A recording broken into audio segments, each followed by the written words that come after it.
After 40 years of breaking my back to build a commercial landscaping empire from a single rusty lawnmower, my own son fired me in front of my staff. He looked me dead in the eye and told the board of directors I was losing my mind. As security dragged me out of my own building, his secretary brushed past me, slipped a flash drive into my palm, and whispered to listen to it before midnight. One single audio file turned his arrogant victory into an absolute nightmare. My name is Calvin. I am 68 years old, and I poured my blood, my sweat, and my tears into building evergreen commercial properties right here in Atlanta.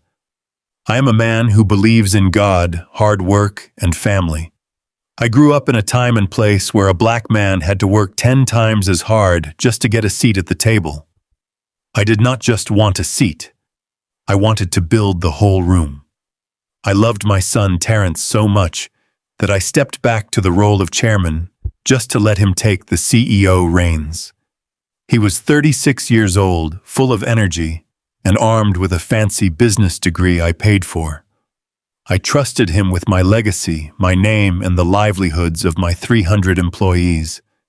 But the harsh truth of this world is that the worst kind of knife does not come from an enemy in the dark. It comes from the person sitting across from you at your own dinner table. It was a Monday morning, a bright, clear day in Georgia. I walked into the executive suite on the top floor of our building, holding my black coffee ready for our standard quarterly review. I felt proud. I built Evergreen from the dirt. I started with a beat-up truck, knocking on doors in affluent neighborhoods where people would look at me like I did not belong. Decades later, we held massive city contracts, servicing corporate campuses and sprawling estates. I gave my son a kingdom. I groomed him to lead it. I gave him the life I never had. When I took my usual seat at the head of the heavy mahogany boardroom table, the atmosphere felt thick.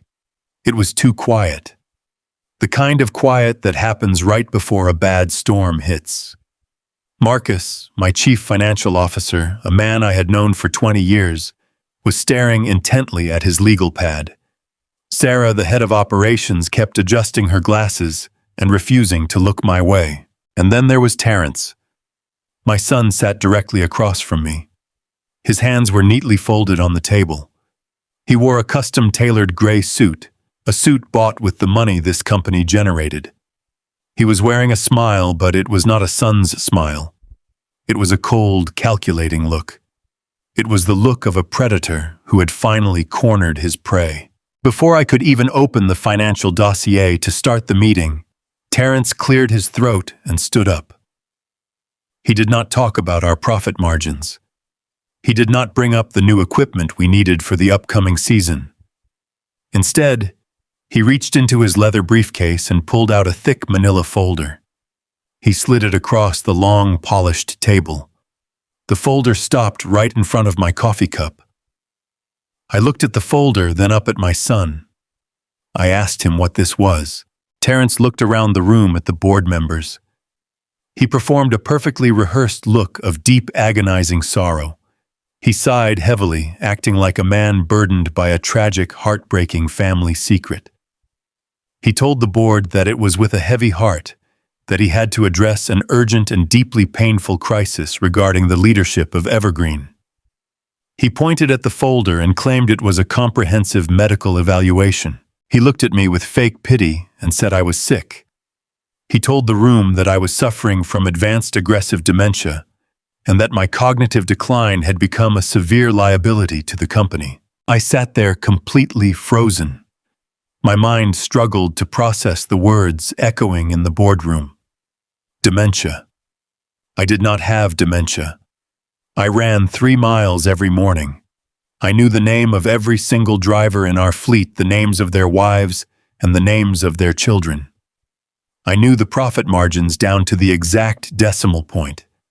I had just passed a full physical with my personal doctor barely a month prior. I reached out with a trembling hand and opened the folder. The letterhead belonged to a private psychiatric clinic in Buckhead. I had never stepped foot in that clinic in my entire life. The signature at the bottom belonged to a doctor I had never met. The document detailed a string of completely fabricated incidents. It claimed I was having paranoid delusions in the office. It claimed I was suffering from severe memory lapses, forgetting client names, and having aggressive, irrational outbursts that threatened our business relationships. It was a complete and absolute lie forged from top to bottom. My hands started to shake. It was not from old age, but from the sheer blinding shock of what I was reading. I looked up at Terrence. Part of me, the father in me, expected him to laugh and say it was some kind of terrible, twisted prank. But no. I looked into the eyes of my own flesh and blood and saw nothing but cold, ruthless greed. He was looking at me like I was an obstacle.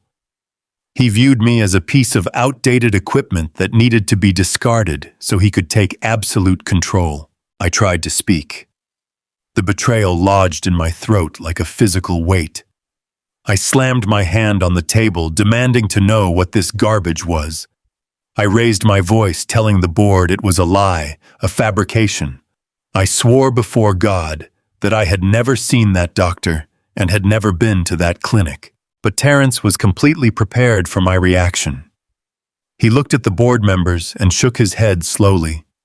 He told them that my outburst was exactly what the doctors had warned him about. He called my righteous anger an aggressive symptom of my mental decline. He played the victim with terrifying perfection. He said he loved his father, but he had a fiduciary duty to protect the company, to protect our clients, and to protect the employees from my erratic behavior. He was using my own passion and energy against me. The louder I got, the more I tried to defend my sanity, the more I looked like the unstable old man his fake medical report claimed I was. The trap was meticulously set, and the steel jaws had just snapped shut around my ankle. I looked around the room, pleading silently with the people I had worked side by side with for decades. These were men and women I had promoted, mentored, and supported through their own personal storms. I looked right at Marcus. Years ago, when Marcus's wife was fighting breast cancer, I paid their mortgage for 6 months so he would not lose his home. I asked Marcus if he actually believed this poisonous nonsense. Marcus refused to meet my gaze. He stared down at his hands, his face pale. He muttered that they had to follow legal and medical protocols for the safety of the enterprise. That was when the real heartbreak hit me. It felt like a physical blow right to the center of my chest. They knew. They all knew it was a lie. Terrence was not acting alone. He had already bought them off. He had intimidated them, or perhaps promised them massive golden parachutes once I was out of the picture. They were choosing money over loyalty. They were watching a son execute his own father in broad daylight, and they were handing him the rope. Terrence did not waste a single second. He immediately called for a formal motion. Under the company bylaws which I had written myself years ago, to protect the business in case of a legitimate tragedy, the board could enact an emergency removal of an executive if they were deemed medically incapacitated. Terrence proposed a vote to strip me of all executive powers, to remove me as chairman of the board, and to place me on an involuntary and indefinite medical leave. He was legally stripping away my life's work and handing himself absolute unchecked control of evergreen commercial properties.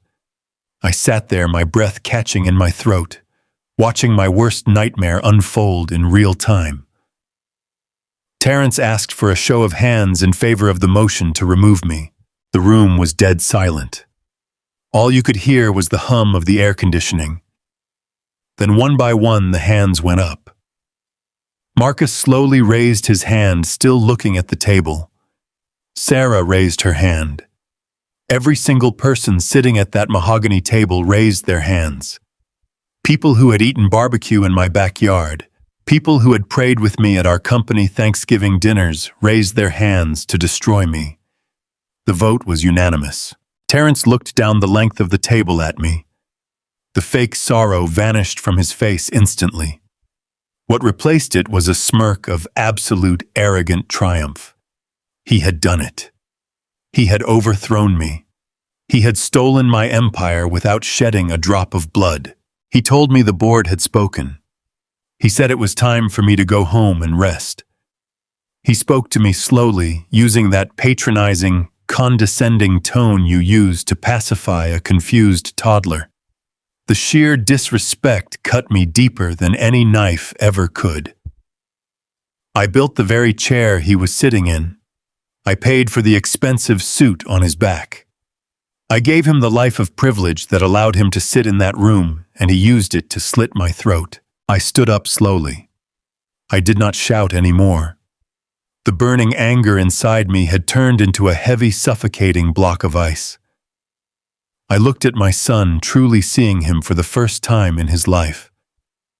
I realized the little boy I had raised, the boy who used to ride in the passenger seat of my old work truck, was gone. The man standing before me was a total stranger, infected by the worst kind of human greed. I told him he was making a mistake that would damn his soul. I told him he could steal my chair, and he could forge my medical records, but he could never steal the respect of the men and women who actually did the hard work in this company. I told him that God sees everything done in the dark. Terrence just laughed.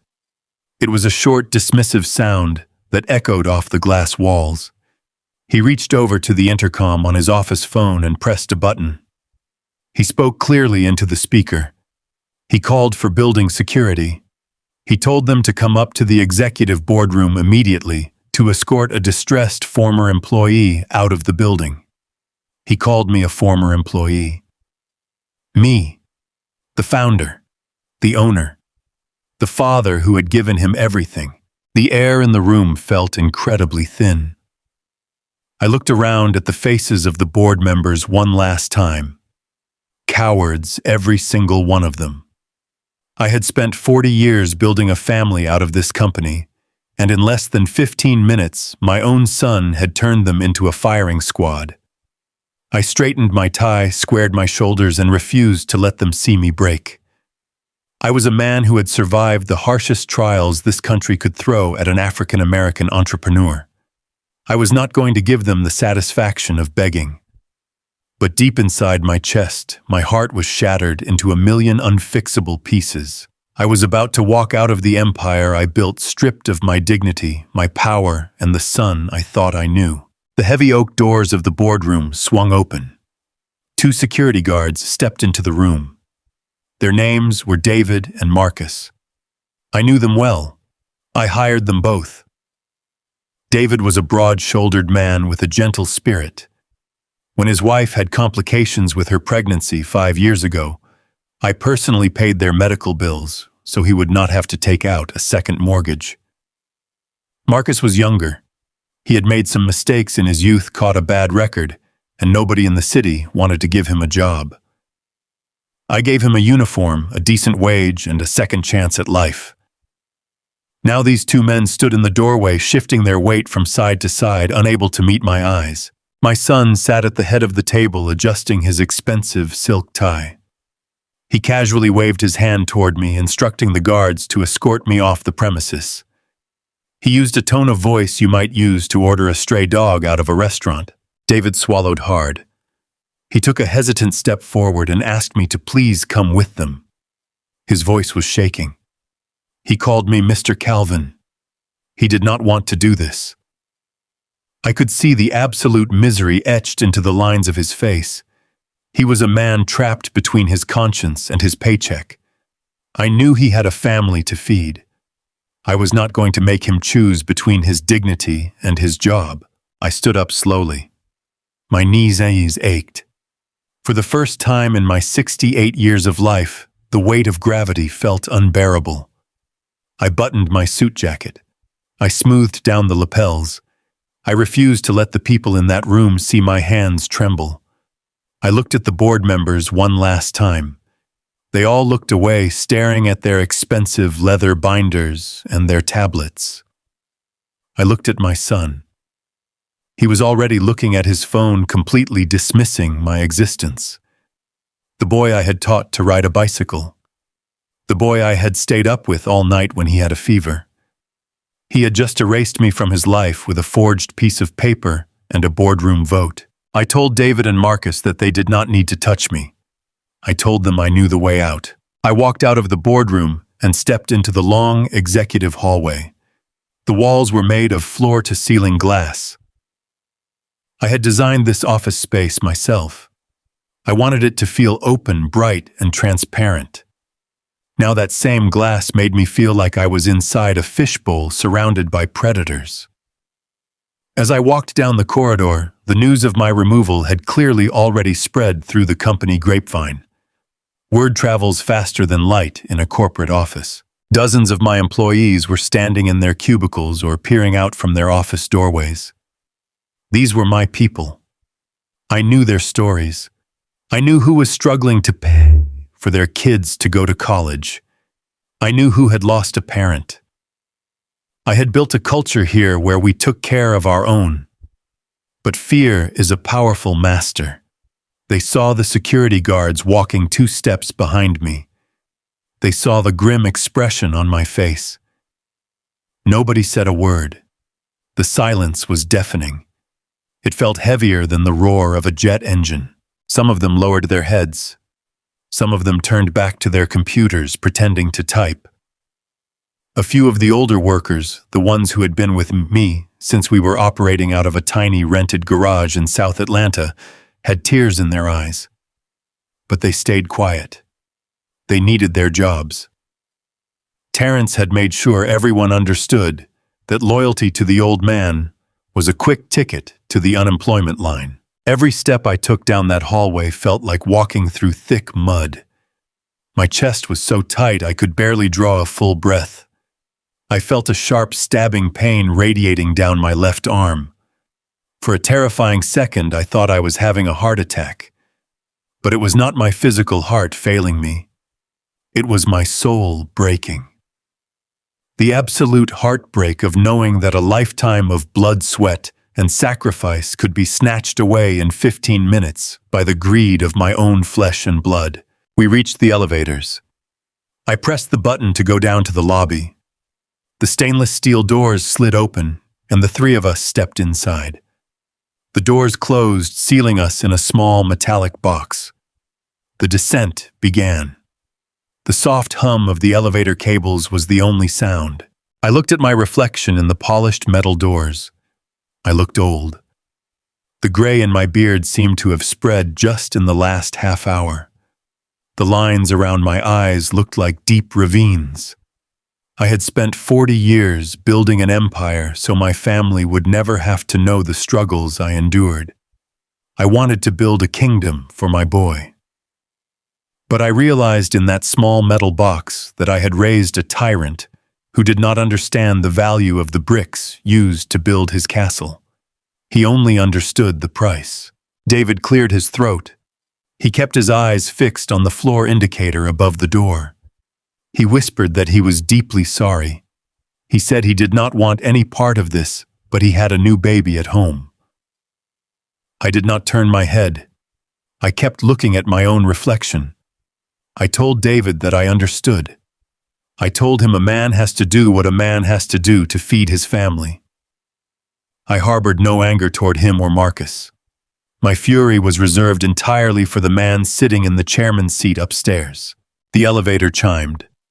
We reached the ground floor. The doors parted, revealing the expansive, sunlit lobby. The marble floors gleamed. The massive indoor plants we maintained with such care looked vibrant and green. The receptionist at the front desk, a sweet woman named Maria, stood up as I approached. Her hands were covering her mouth. She was quietly sobbing. Terrence had already sent an email down to the front desk. The protocol for a terminated employee was strict. I had to surrender my identity. I reached around my neck and unclipped my security lanyard. The heavy plastic badge had my face on it. It had the title of founder and chairman printed in bold black letters. I placed it gently on the marble counter. I reached into my pocket and pulled out the master keys to the building. I laid them down next to the badge.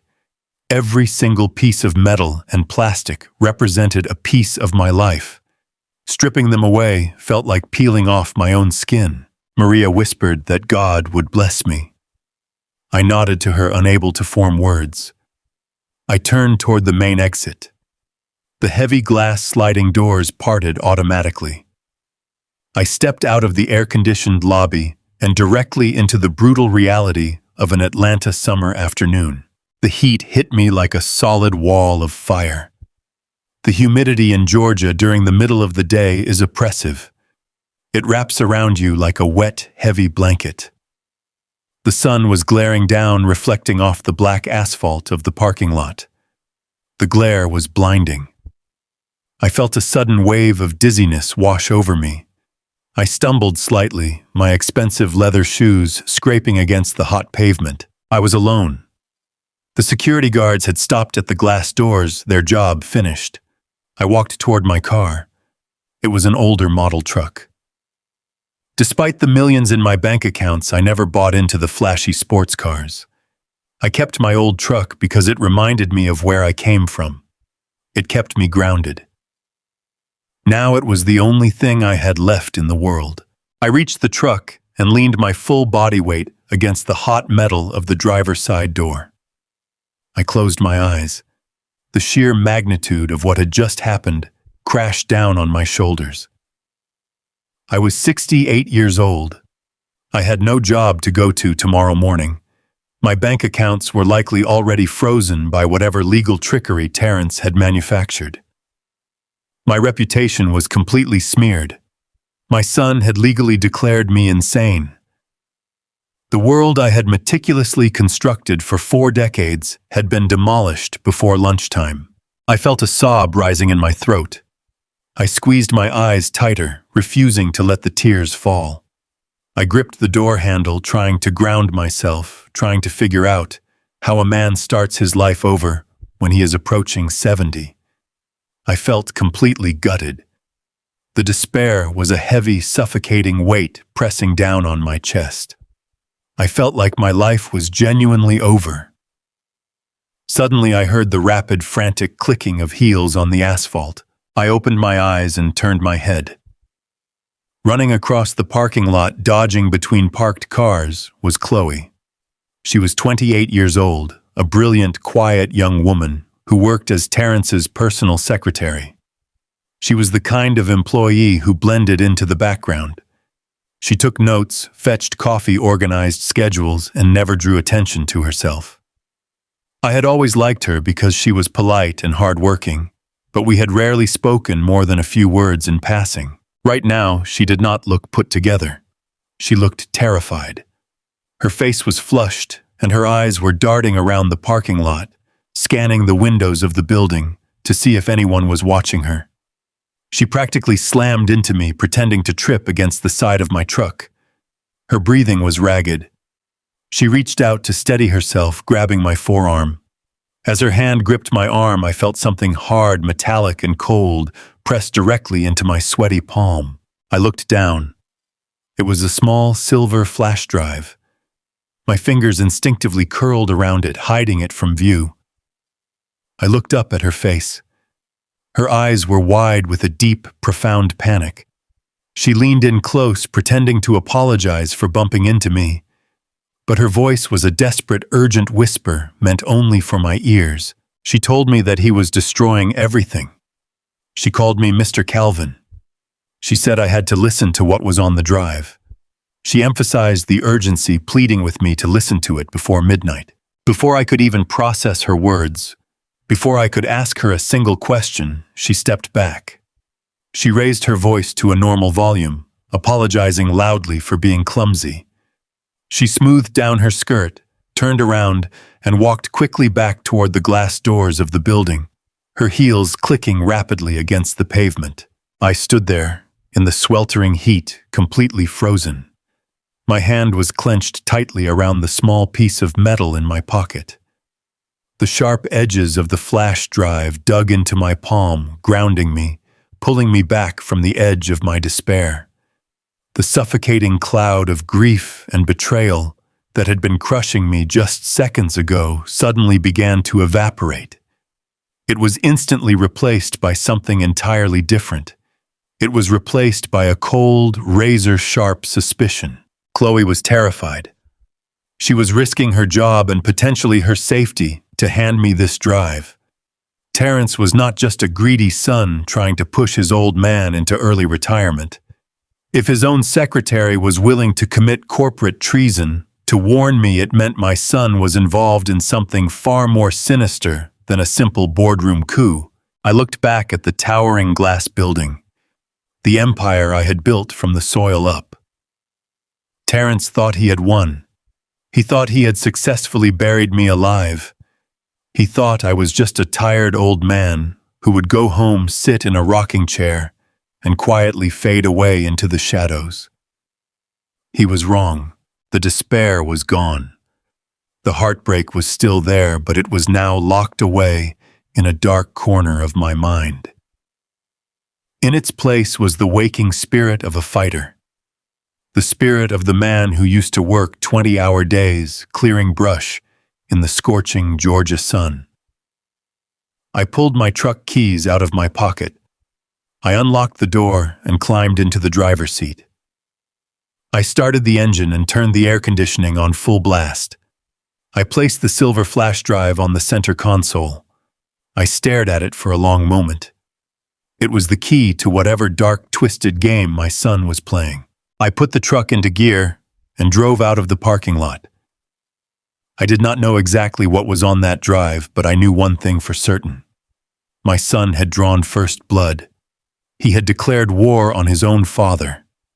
And I was going to use whatever was on that piece of metal to burn his arrogant victory to the ground. The drive back to my empty house in South Fulton was a complete blur.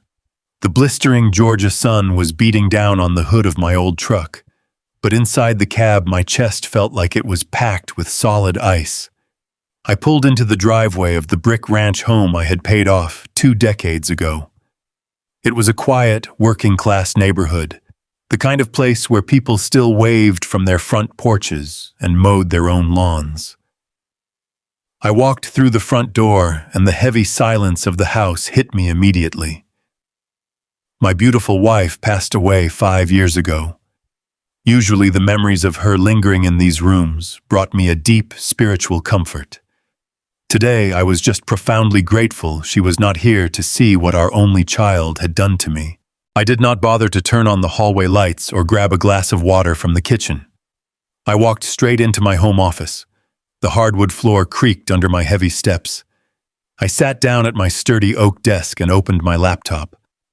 My hands are large, permanently scarred and calloused from decades of hauling topsoil and planting oak trees in the blazing southern heat. Right now, those same hands were shaking so badly, I could barely hold the small silver flash drive Chloe had shoved into my palm. She had looked so utterly terrified. She was risking her entire livelihood and possibly her safety to sneak this to me. I took a deep breath, praying to God for the strength to face whatever was on this piece of metal, and pushed the drive into the side port of my computer. A single folder popped up on the screen. It contained 3 separate audio files. The dates stamped on them were from the past 2 weeks. The very same weeks Terrence had been coming over for our traditional Sunday dinners, smiling in my face, eating the barbecue ribs I cooked for him, and asking about my health with fake concern. The sheer hypocrisy of it made my stomach churn with nausea.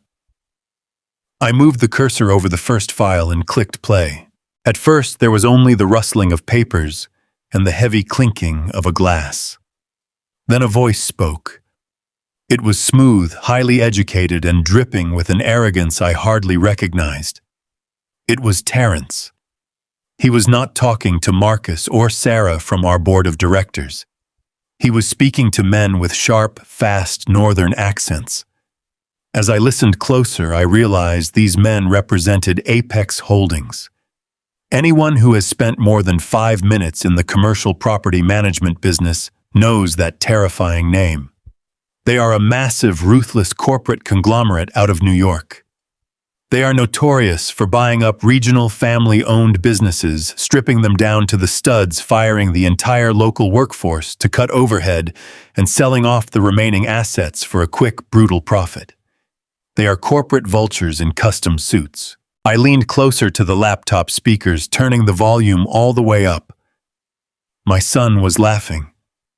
It was a chilling, relaxed chuckle that I had never heard him use under my roof.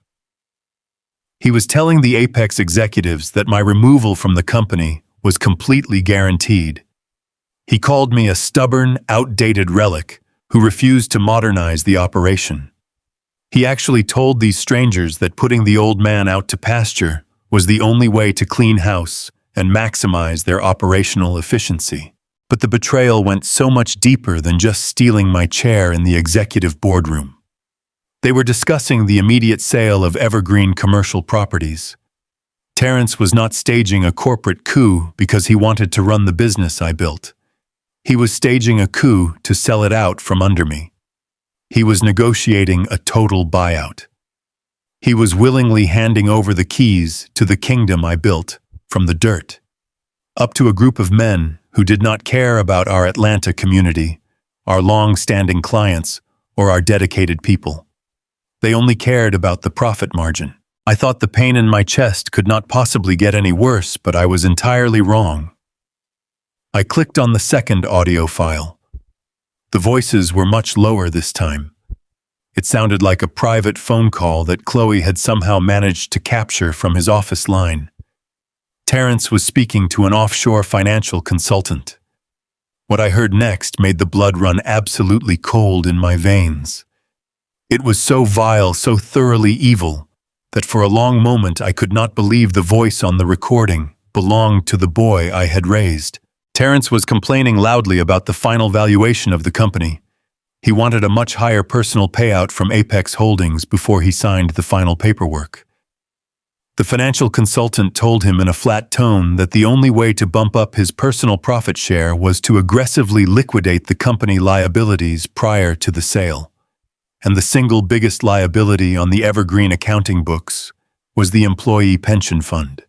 When I started Evergreen in the late 70s, banks would not even look at a young African-American man with a single lawnmower and a dream. The only people who believed in me were the men and women from my community who picked up shovels and worked by my side. When we finally started landing massive municipal contracts 25 years ago, I established a robust pension fund. I made a solemn promise to my workers. I told them that if they broke their backs in the hot Georgia sun for me, I would make sure they never had to worry about their twilight years. We had landscapers, diesel mechanics, administrative staff, and security guards who had been putting their hard-earned money into that fund every single paycheck. The company matched it dollar for dollar. That money was sacred to me.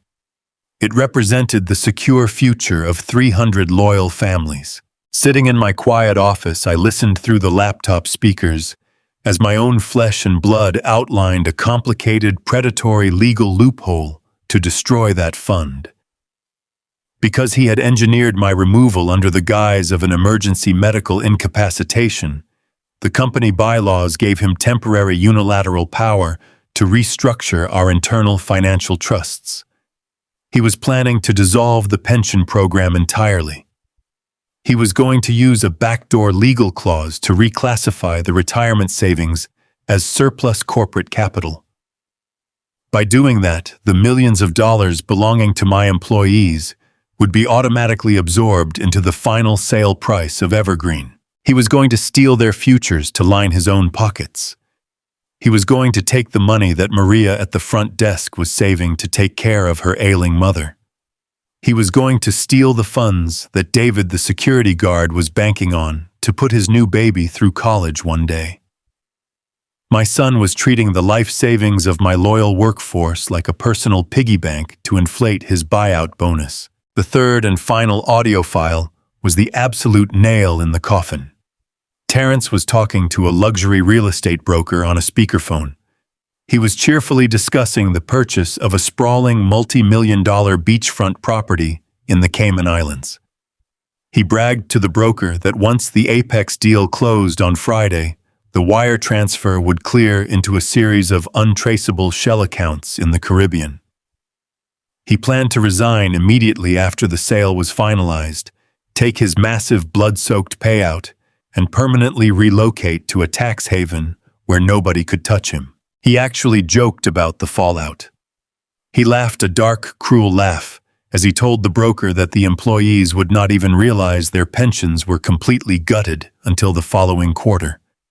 He said by the time the working-class fools figured out they were bankrupt, he would be sipping expensive rum on a private beach. He added that the old man, meaning me, would be locked away in some high-end memory care facility, completely powerless and too confused to stop any of it. He sounded so incredibly proud of his own deception. He sounded like a man who believed he was a genius, playing a grand game of chess while everyone else was playing checkers. I hit the pause button. The audio cut off and the silence rushed back into my home office. But the silence was no longer peaceful. It felt heavy, toxic, and suffocating. I sat back in my worn leather chair and stared at the dark screen of the laptop for a long time. Just an hour ago, when the security guards escorted me out of my own building, I was a shattered man. I had been weeping on the inside, mourning the loss of the son I loved. I had been sitting in my truck trying to figure out where I went wrong as a father to make him covet my power so desperately. I thought his actions in the boardroom were driven by misguided ambition. I thought he was just a young man hungry to prove he could step out of his father's shadow and run the empire his own way. But this was not ambition. This was pure, unadulterated malice. The little boy I had taught to throw a baseball in the backyard. The young man I proudly watched walk across the stage at his university graduation was entirely dead. He had been completely replaced by a corporate parasite. A creature who felt absolutely zero remorse about destroying the lives of 300 innocent families just to buy a mansion on a tropical island. A strange and powerful physical reaction took over my body. The cold numbness of a father's heartbreak began to melt away entirely. In its place, a slow, burning heat started to rise from the very pit of my stomach. It traveled up through my chest, steadied my breathing, and settled firmly in my jaw. My hands completely stopped shaking. The tears of grief that had been threatening to spill from my eyes dried up instantly. I was no longer a heartbroken old man crying over a lost son. I was a protector. I was the founder and true leader of Evergreen Commercial Properties. I built that company with my calloused hands, my sweat, and my unbreakable word. I made a covenant with my workers decades ago. They trusted me to lead them to provide for their families and to protect them from the ruthless, predatory nature of the corporate world. I had brought Terrence into that fold, hoping he would continue that legacy, but he had turned into a starving wolf among my flock. I stood up from my desk. I felt a massive surge of adrenaline and energy that I had not felt in 20 years. The heavy fatigue in my bones vanished. I looked at a large framed photograph sitting on my bookshelf. It was a picture of the entire Evergreen staff taken at our annual summer barbecue just last year. I looked at the smiling faces of the mechanics who kept our heavy machinery running. I saw the tired but fiercely proud faces of the landscaping crews who braved the brutal southern heat every single day to make our business successful. I saw hundreds of families who depended on the weekly paycheck and the sacred promises I provided. I refused to let my life's legacy become a financial slaughterhouse for my loyal workers. I refused to let the honorable name I spent 40 years polishing be dragged through the mud by a greedy, arrogant thief who just happened to share my DNA. Terrence truly thought he had won because he held a piece of paper with a fake medical diagnosis. He thought he was untouchable because he had successfully manipulated a boardroom full of spineless, greedy executives. He thought he had outsmarted a 68-year-old man by kicking him to the curb before the real robbery began. But my son made one massive, fatal miscalculation. He forgot exactly who he was dealing with. He forgot that long before I wore tailored suits and sat in air-conditioned offices, I was a man who knew how to dig through the hard dirt. I knew how to fight tooth and nail in the trenches when the odds were stacked against me. I knew how to build a massive empire out of absolutely nothing. And if I had to protect my people, I knew exactly how to tear an empire down to its very foundations. I reached over to the laptop and pulled the silver flash drive from the port. I closed my fist tightly around it, feeling the cold, solid metal against my skin. It was not just a piece of technology anymore. It was a loaded weapon. Chloe had handed me the exact ammunition I needed to completely destroy the monster my son had become. She had risked her entire life to warn me, and I was not going to let her down. I was not going to let any of my people down. The battle lines were clearly drawn. Terrence wanted a war for the soul and the wealth of Evergreen. He was about to get one. And I was going to bring the entire wrath of heaven and earth down upon his arrogant head. The drive back to my empty house in South Fulton was a complete blur. The blistering Georgia sun was beating down on the hood of my old truck, but inside the cab my chest felt like it was packed with solid ice. I pulled into the driveway of the brick ranch home I had paid off 2 decades ago. It was a quiet, working-class neighborhood, the kind of place where people still waved from their front porches and mowed their own lawns. I walked through the front door, and the heavy silence of the house hit me immediately. My beautiful wife passed away 5 years ago. Usually the memories of her lingering in these rooms brought me a deep spiritual comfort. Today I was just profoundly grateful she was not here to see what our only child had done to me. I did not bother to turn on the hallway lights or grab a glass of water from the kitchen. I walked straight into my home office. The hardwood floor creaked under my heavy steps. I sat down at my sturdy oak desk and opened my laptop. My hands are large, permanently scarred and calloused from decades of hauling topsoil and planting oak trees in the blazing southern heat. Right now, those same hands were shaking so badly, I could barely hold the small silver flash drive Chloe had shoved into my palm. She had looked so utterly terrified. She was risking her entire livelihood, and possibly her safety, to sneak this to me. I took a deep breath, praying to God for the strength to face whatever was on this piece of metal, and pushed the drive into the side port of my computer. A single folder popped up on the screen. It contained 3 separate audio files. The dates stamped on them were from the past 2 weeks. The very same weeks Terrence had been coming over for our traditional Sunday dinners, smiling in my face, eating the barbecue ribs I cooked for him, and asking about my health with fake concern. The sheer hypocrisy of it made my stomach churn with nausea. I moved the cursor over the first file and clicked play. At first, there was only the rustling of papers and the heavy clinking of a glass. Then a voice spoke. It was smooth, highly educated, and dripping with an arrogance I hardly recognized. It was Terrence. He was not talking to Marcus or Sarah from our board of directors. He was speaking to men with sharp, fast northern accents. As I listened closer, I realized these men represented Apex Holdings. Anyone who has spent more than 5 minutes in the commercial property management business knows that terrifying name. They are a massive, ruthless corporate conglomerate out of New York. They are notorious for buying up regional family-owned businesses, stripping them down to the studs, firing the entire local workforce to cut overhead, and selling off the remaining assets for a quick, brutal profit. They are corporate vultures in custom suits. I leaned closer to the laptop speakers, turning the volume all the way up. My son was laughing. It was a chilling, relaxed chuckle that I had never heard him use under my roof. He was telling the Apex executives that my removal from the company was completely guaranteed.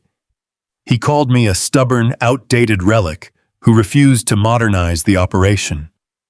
He actually told these strangers that putting the old man out to pasture was the only way to clean house and maximize their operational efficiency. But the betrayal went so much deeper than just stealing my chair in the executive boardroom. They were discussing the immediate sale of evergreen commercial properties. Terrence was not staging a corporate coup because he wanted to run the business I built. He was staging a coup to sell it out from under me. He was negotiating a total buyout. He was willingly handing over the keys to the kingdom I built from the dirt, up to a group of men who did not care about our Atlanta community, our long-standing clients, or our dedicated people. They only cared about the profit margin. I thought the pain in my chest could not possibly get any worse, but I was entirely wrong. I clicked on the second audio file. The voices were much lower this time. It sounded like a private phone call that Chloe had somehow managed to capture from his office line. Terrence was speaking to an offshore financial consultant. What I heard next made the blood run absolutely cold in my veins. It was so vile, so thoroughly evil, that for a long moment I could not believe the voice on the recording belonged to the boy I had raised. Terrence was complaining loudly about the final valuation of the company. He wanted a much higher personal payout from Apex Holdings before he signed the final paperwork. The financial consultant told him in a flat tone that the only way to bump up his personal profit share was to aggressively liquidate the company liabilities prior to the sale. And the single biggest liability on the Evergreen accounting books was the employee pension fund. When I started Evergreen in the late 70s, banks would not even look at a young African-American man with a single lawnmower and a dream. The only people who believed in me were the men and women from my community who picked up shovels and worked by my side.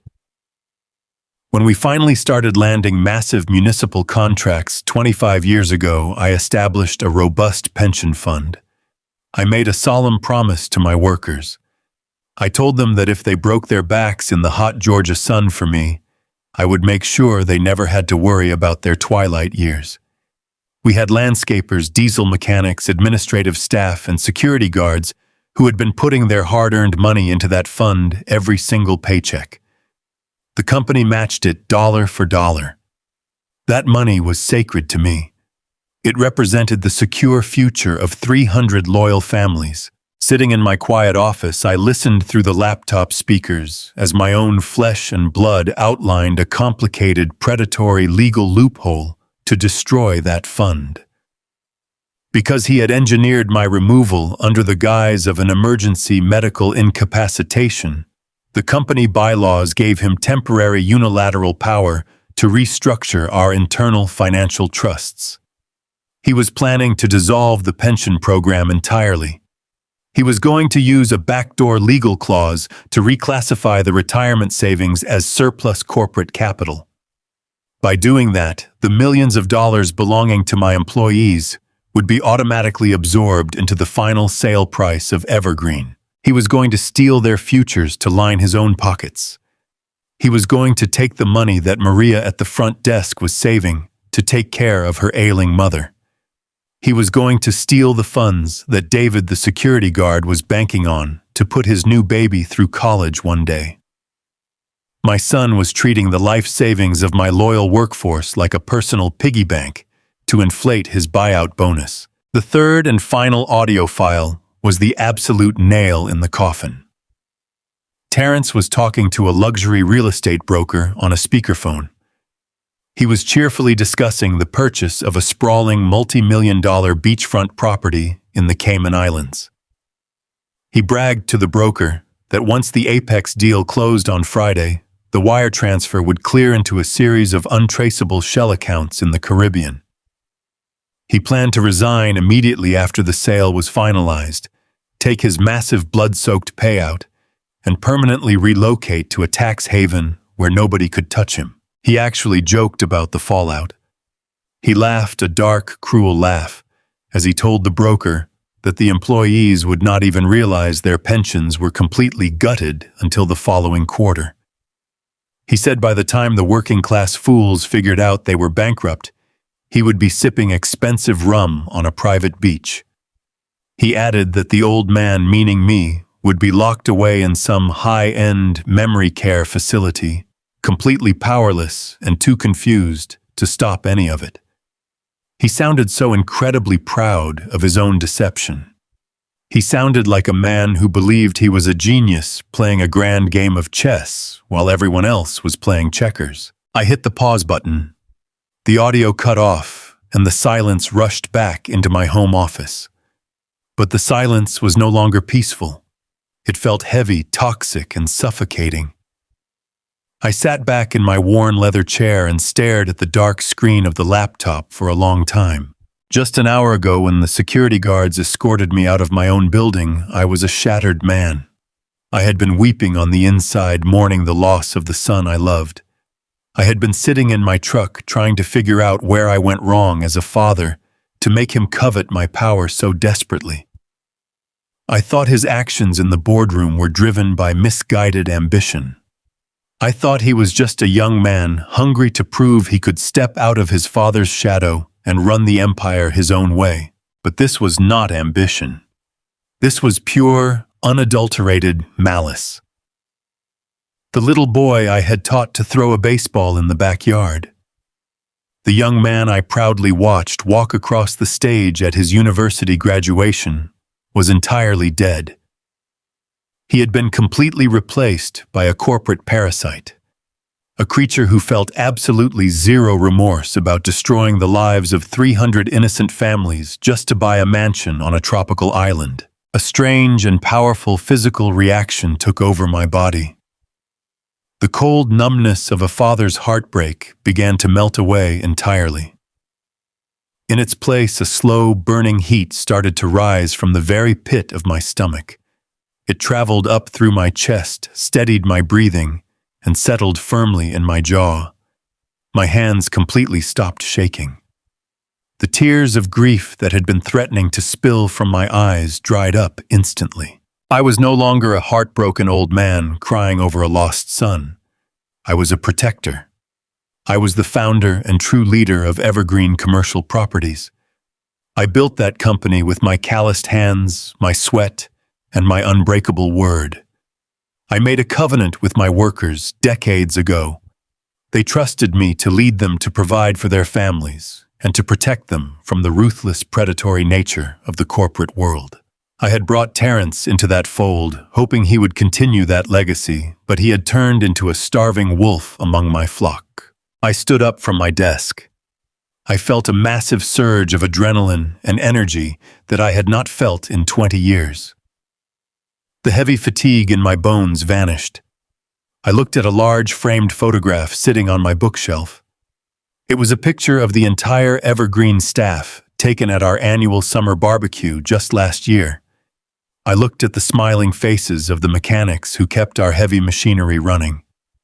I saw the tired but fiercely proud faces of the landscaping crews who braved the brutal southern heat every single day to make our business successful.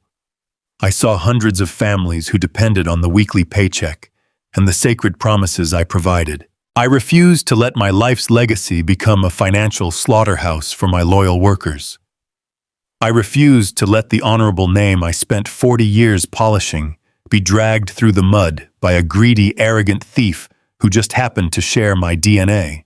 Terrence truly thought he had won because he held a piece of paper with a fake medical diagnosis.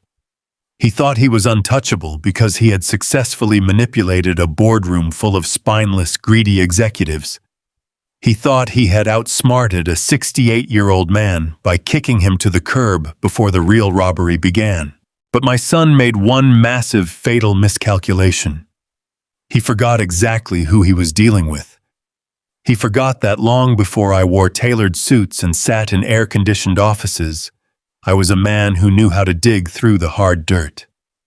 I knew how to fight tooth and nail in the trenches when the odds were stacked against me. I knew how to build a massive empire out of absolutely nothing. And if I had to protect my people, I knew exactly how to tear an empire down to its very foundations. I reached over to the laptop and pulled the silver flash drive from the port.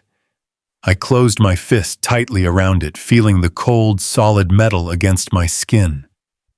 It was not just a piece of technology anymore. It was a loaded weapon.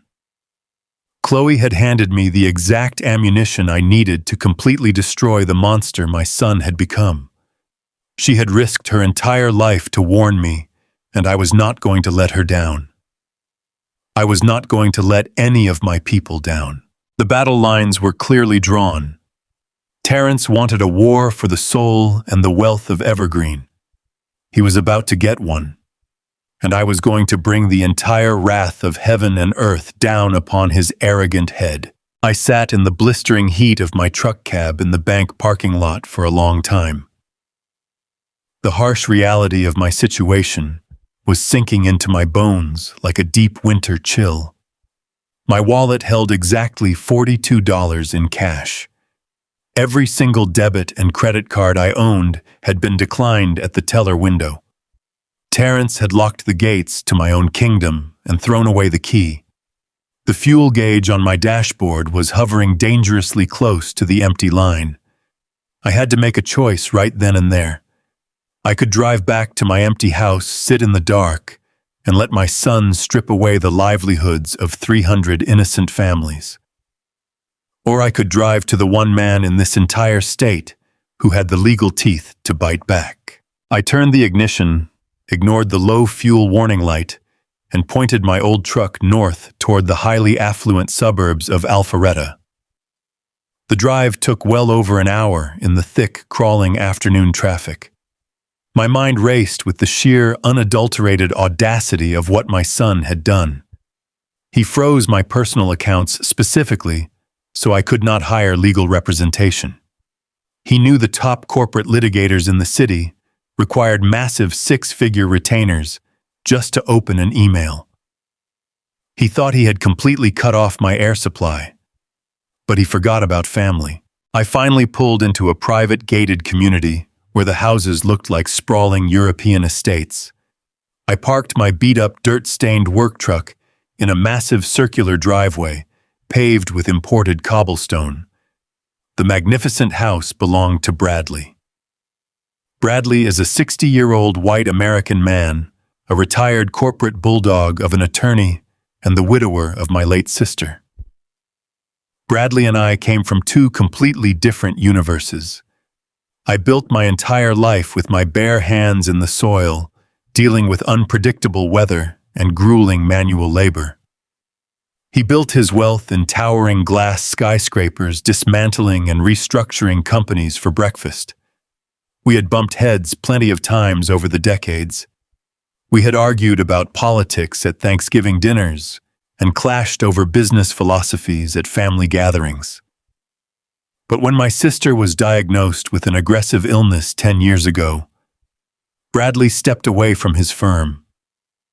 He stood by her side, holding her hand until her very last breath. He proved the true measure of his character to me during that terrible time. I stepped out of the truck, feeling the heavy Georgia heat press against my back. I walked up the grand stone steps and rang the doorbell. The heavy oak door swung open a few moments later. Bradley stood there wearing casual linen slacks and a pristine white golf shirt. His silver hair was neatly combed, but his eyebrows furrowed in deep surprise to see me standing on his porch in the middle of a Monday afternoon. I did not bother with pleasantries or small talk. I looked him dead in the eye and told him I had a massive, catastrophic problem. I told him I needed the sharpest, most ruthless lawyer he knew, and I had exactly $42 to my name. Bradley did not ask any questions at the door. He took one look at the grim, exhausted expression on my face and simply stepped aside, gesturing for me to come inside the air-conditioned house. He led me through a massive foyer decorated with modern art and into his private home office. The room smelled strongly of old leather and expensive cigars. He walked over to a crystal decanter, poured 2 generous glasses of scotch, handed one to me, and sat down behind his heavy mahogany desk. He leaned back in his chair and asked me what kind of trouble I had managed to get myself into. I took a sip of the burning liquor and told him absolutely everything. I explained how my own flesh and blood had orchestrated a brutal boardroom coup just hours prior. I detailed the forged medical evaluation claiming I had severe aggressive dementia. I told him how my son had me escorted out of my own building by security guards I had hired. Finally, I explained how he froze every single penny I owned using a fraudulent power of attorney. Bradley listened intently, never taking his pale blue eyes off me. He was a man who understood the brutal mechanics of corporate warfare better than anyone, and he instantly recognized the anatomy of a hostile takeover when he heard one. He set his glass down and asked me if I had any solid proof at all, or if this was just going to be my word against a unanimous board vote and a signed medical document. I reached into my pocket, pulled out the small silver flash drive Chloe had given me, and placed it on his desk. I told him my son was not just stealing my company. I told him Terrence was actively negotiating to sell it to Apex Holdings, and he was planning to gut the employee pension fund to inflate his own massive payout. Bradley physically flinched at the mention of Apex Holdings. He knew their reputation perfectly well. They were legendary in the legal world for dismantling working-class businesses and leaving devastation in their wake. He picked up the flash drive, plugged it into his computer, and clicked on the first audio file. We sat in total suffocating silence as my son's arrogant voice filled the quiet office. We listened to Terrence laughing it up with the corporate buyers from New York. We listened to him meticulously detailing the exact legal loophole he planned to use to liquidate the retirement savings of 300 hardworking men and women. We listened to his offshore financial consultant finalizing the untraceable shell accounts in the Caribbean. As the high-definition recording played, I watched a remarkable and terrifying transformation take place across Bradley's face. The calm, collected demeanor of a retired, wealthy gentleman completely vanished. His face turned extremely pale as the sheer scope of the betrayal registered in his mind. Then a deep, rising red color flushed into his cheeks and up to his forehead. The veins in his neck stood out in stark relief. Bradley was a man who had made his vast fortune navigating the murky, cutthroat waters of corporate law. But even he had a strict, unyielding moral code when it came to outright theft and destroying innocent working-class families. When the final recording ended, and the sound of my son bragging about his upcoming tropical vacation faded away, the office was deathly quiet. Bradley slowly took off his reading glasses and rubbed his eyes with trembling hands. He looked at me with a mixture of absolute disgust for my son and profound sorrow for my pain. He told me that in his 35 years of practicing law, he had seen siblings sue each other into bankruptcy and business partners backstab one another with brutal efficiency. But this was the most vile, cold-blooded betrayal he had ever witnessed in his entire career. He slammed his closed fist down on the desktop so hard that the glasses of scotch rattled against the wood. He looked me straight in the eye and told me he was officially coming out of retirement. He said he was going to take this case entirely pro bono. He promised me, swearing on the sacred memory of my late sister, that we were going to utterly destroy Terrence and burn his criminal empire to the ground. I felt a massive, overwhelming wave of relief wash over my tired body. Having a brilliant legal shark like Bradley on my side leveled the playing field entirely. I told him we needed to take these audio recordings straight to the police or the district attorney immediately. I wanted the authorities to arrest Terrence and put him in handcuffs before the ink could even dry on the sale documents this coming Friday. But Bradley let out a heavy sigh, leaned back in his chair, and slowly shook his head. He leaned forward and dropped a massive, devastating legal bombshell right in the center of our battle plan. He explained the harsh, unforgiving reality of the law. He told me that the state of Georgia is a one-party consent state for recording conversations. That means at least one person involved in the actual conversation must explicitly consent to the recording for it to be considered legal. Chloe was not part of those executive meetings. She had secretly planted a device or recorded the audio from outside the closed doors. Bradley explained that because she was a third party secretly recording a private conversation, The audio on the flash drive was considered illegal wiretapping under state and federal law. It was a serious felony. We could not take those recordings to the police, and we absolutely could not submit them to a judge as evidence. If we tried, the audio would be immediately thrown out as inadmissible, and Chloe would be arrested and sent to state prison for illegal eavesdropping. I felt the wind get completely knocked out of my sails. I asked him about the forged medical records. Surely we could prove those were entirely fake. Bradley nodded, but his expression remained grim and serious. He said we could absolutely prove the medical evaluation was a forgery, but doing so would require independent medical reviews, court mandates, and a lengthy, drawn-out discovery process. It would take months, maybe even a full year, to battle it out in a civil court system. We simply did not have months. Terrence was scheduled to finalize the massive sale with Apex Holdings this coming Friday. Once he signed those binding corporate papers, the pension fund would be legally dissolved, the money would vanish into untraceable offshore accounts, and Terrence would disappear to a tropical island, completely out of our legal jurisdiction. The financial damage to my employees would be permanent and irreversible by the time any judge even looked at our civil case. I asked Bradley what we could possibly do to stop a moving freight train with our hands tied behind our backs. Bradley stood up and began pacing aggressively across the room. He said we needed something tangible, something that proved criminal fraud instantly without violating any wiretapping laws. He stopped pacing and looked at me with a fierce burning intensity in his eyes. He said the entire corporate coup rested on one single fragile pillar. Terrence used a fraudulent wet ink power of attorney document to convince the board of directors freeze my personal bank accounts and claim legal authority over my entire life.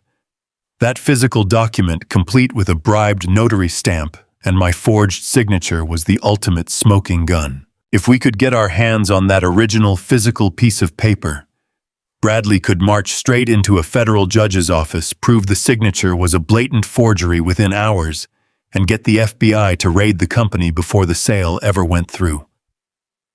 We desperately needed the original paper. We had to find out exactly where Terrence was keeping it. We chose a rundown 24-hour diner way out on the edge of the county. It was the kind of place where tired truck drivers and third-shift factory workers went for a hot meal and a cup of bitter black coffee. It was exactly the kind of place my son and his new corporate friends would never be caught dead in.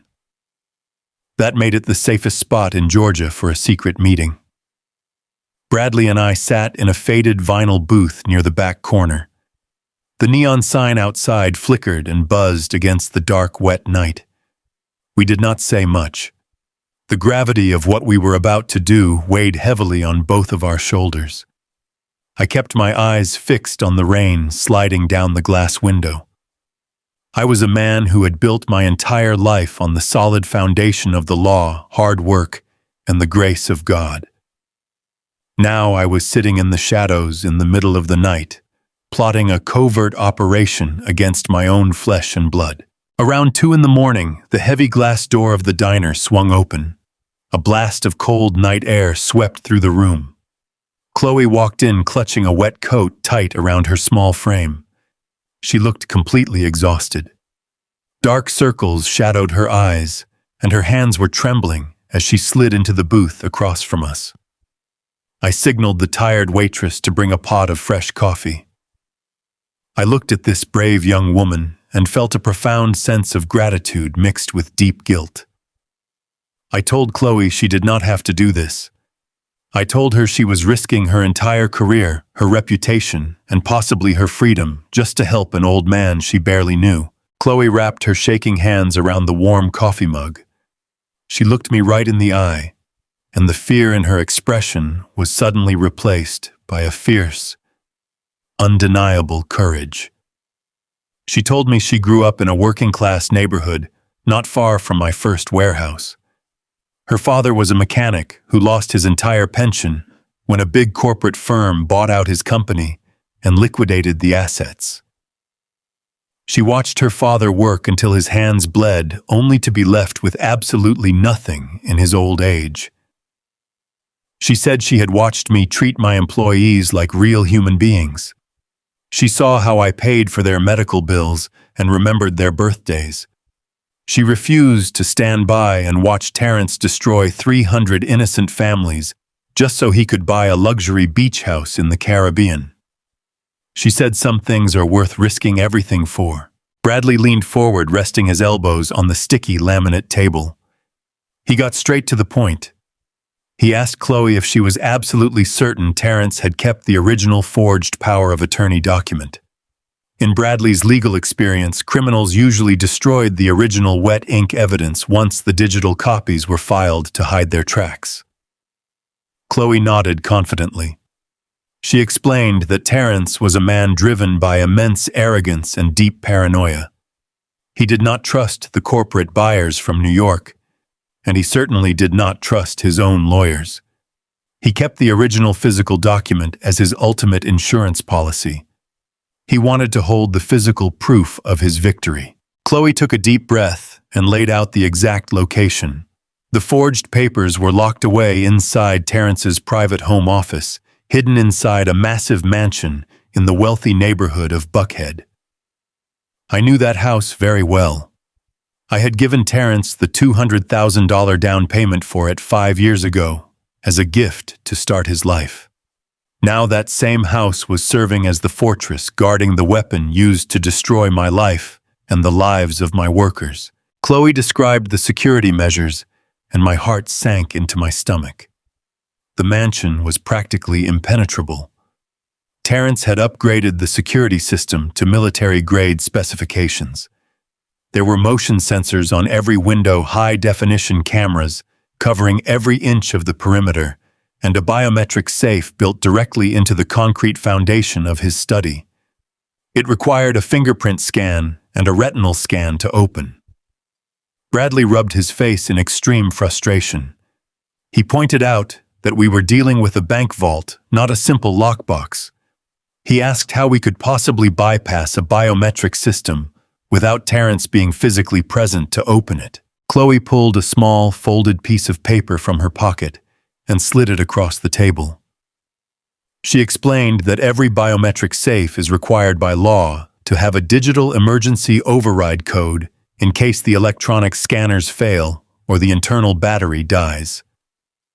Terrence was arrogant, but he was also terrified of being locked out of his own money. He kept the master override sequence written down in a hidden digital file on his secure company tablet.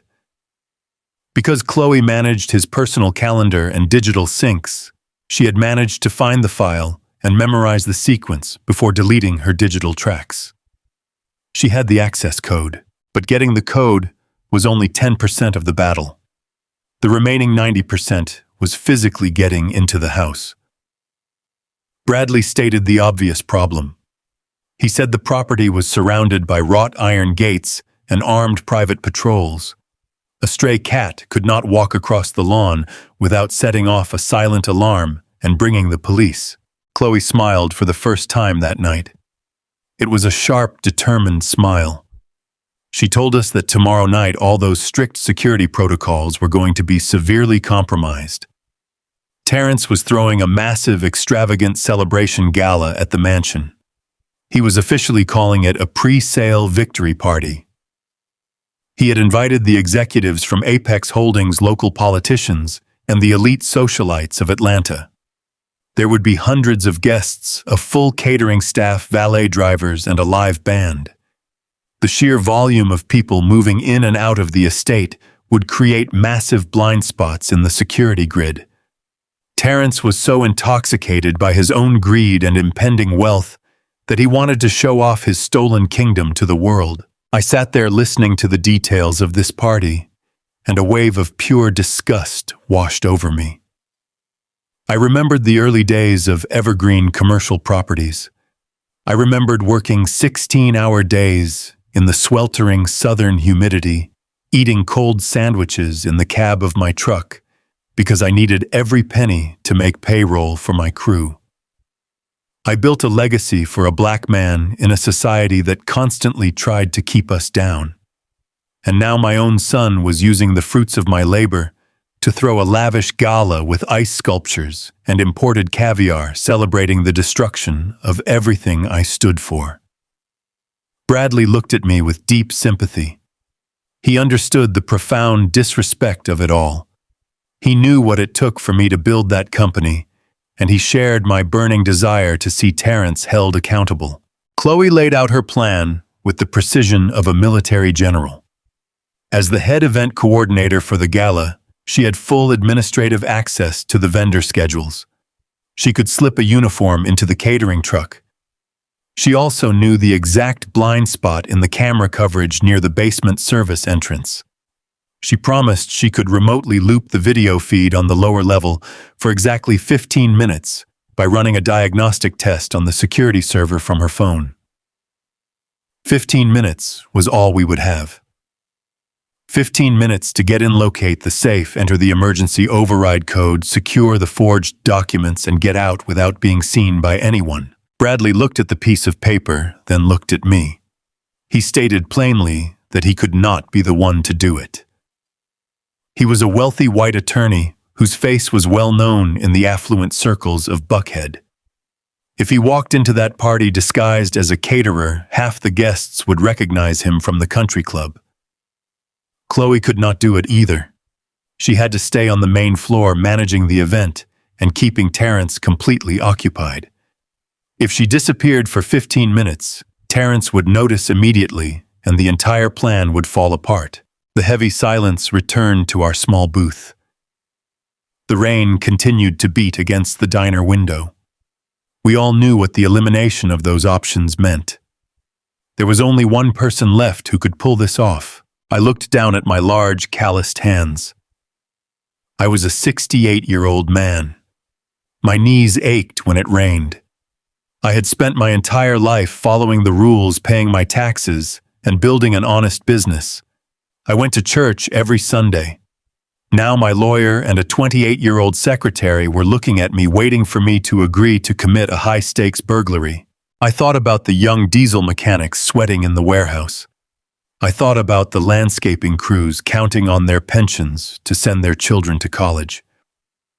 I thought about the sheer, unadulterated evil of my son raising a glass of expensive champagne in his mansion, toasting to the financial ruin of 300 innocent families. The fear completely evaporated from my spirit. A cold, unshakable determination settled deep in my bones. I picked up the small piece of paper with the access code and folded it carefully into my shirt pocket. I looked at Bradley and Chloe. I told them I would do it. I told them I bought that house for him, and I knew every single hallway, every door, and every shadow in it. I was going to walk into the belly of the beast, and I was going to take back the legacy my son had stolen.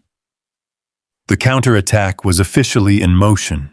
The Atlanta heat had finally broken, leaving behind a thick, sticky humidity that clung to my skin like a wet towel. I sat low in the driver's seat of my old truck, parked 2 blocks down from the massive wrought iron gates of my son's Buckhead estate.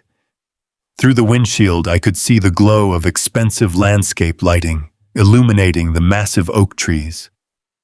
Those were the same oak trees I had paid to have professionally pruned 5 years ago when I handed Terrence the down payment for this fortress. A parade of luxury vehicles lined the street. Valets in crisp white shirts were running back and forth, opening doors for local politicians, corporate executives, and the New York vultures from Apex Holdings. The muffled, heavy bass of a live band drifted through the thick night air, literally vibrating the floorboards of my truck. Terrence was throwing the party of the century.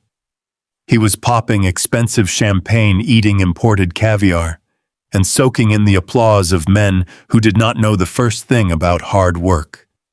He was celebrating the absolute destruction of everything I had spent 40 years building from the Georgia dirt. My chest felt tight.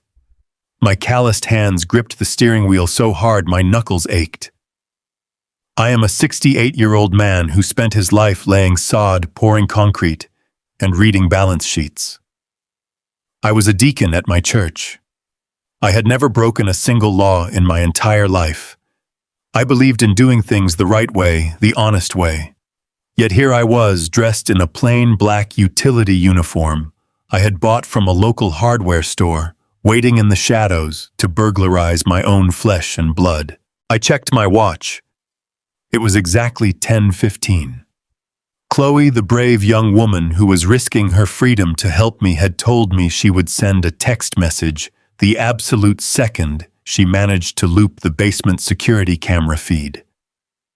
From that exact moment, I would have precisely 15 minutes to slip inside, find the hidden office, open a military-grade biometric safe, and get out before the live feed resumed. 15 minutes to save the retirement funds of 300 hardworking families. 15 minutes to reclaim my name. My phone buzzed in the cup holder. The screen lit up the dark cab with a single short message. The door is open. The clock is ticking.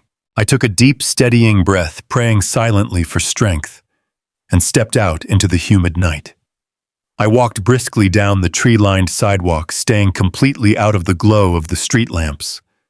My knees protested with every step, a harsh reminder of decades spent performing brutal manual labor, but my spirit was fueled by a righteous, burning anger. I reached the tall stone wall that bordered the back edge of the property. I knew this layout intimately. I had personally reviewed the architectural blueprints when Terrence bought the place, pointing out where the drainage needed work. I slipped through the side gate reserved for the gardening crews, bypassing the main security checkpoint entirely. The backyard was an absolute circus. Massive white tents were set up on the manicured lawns.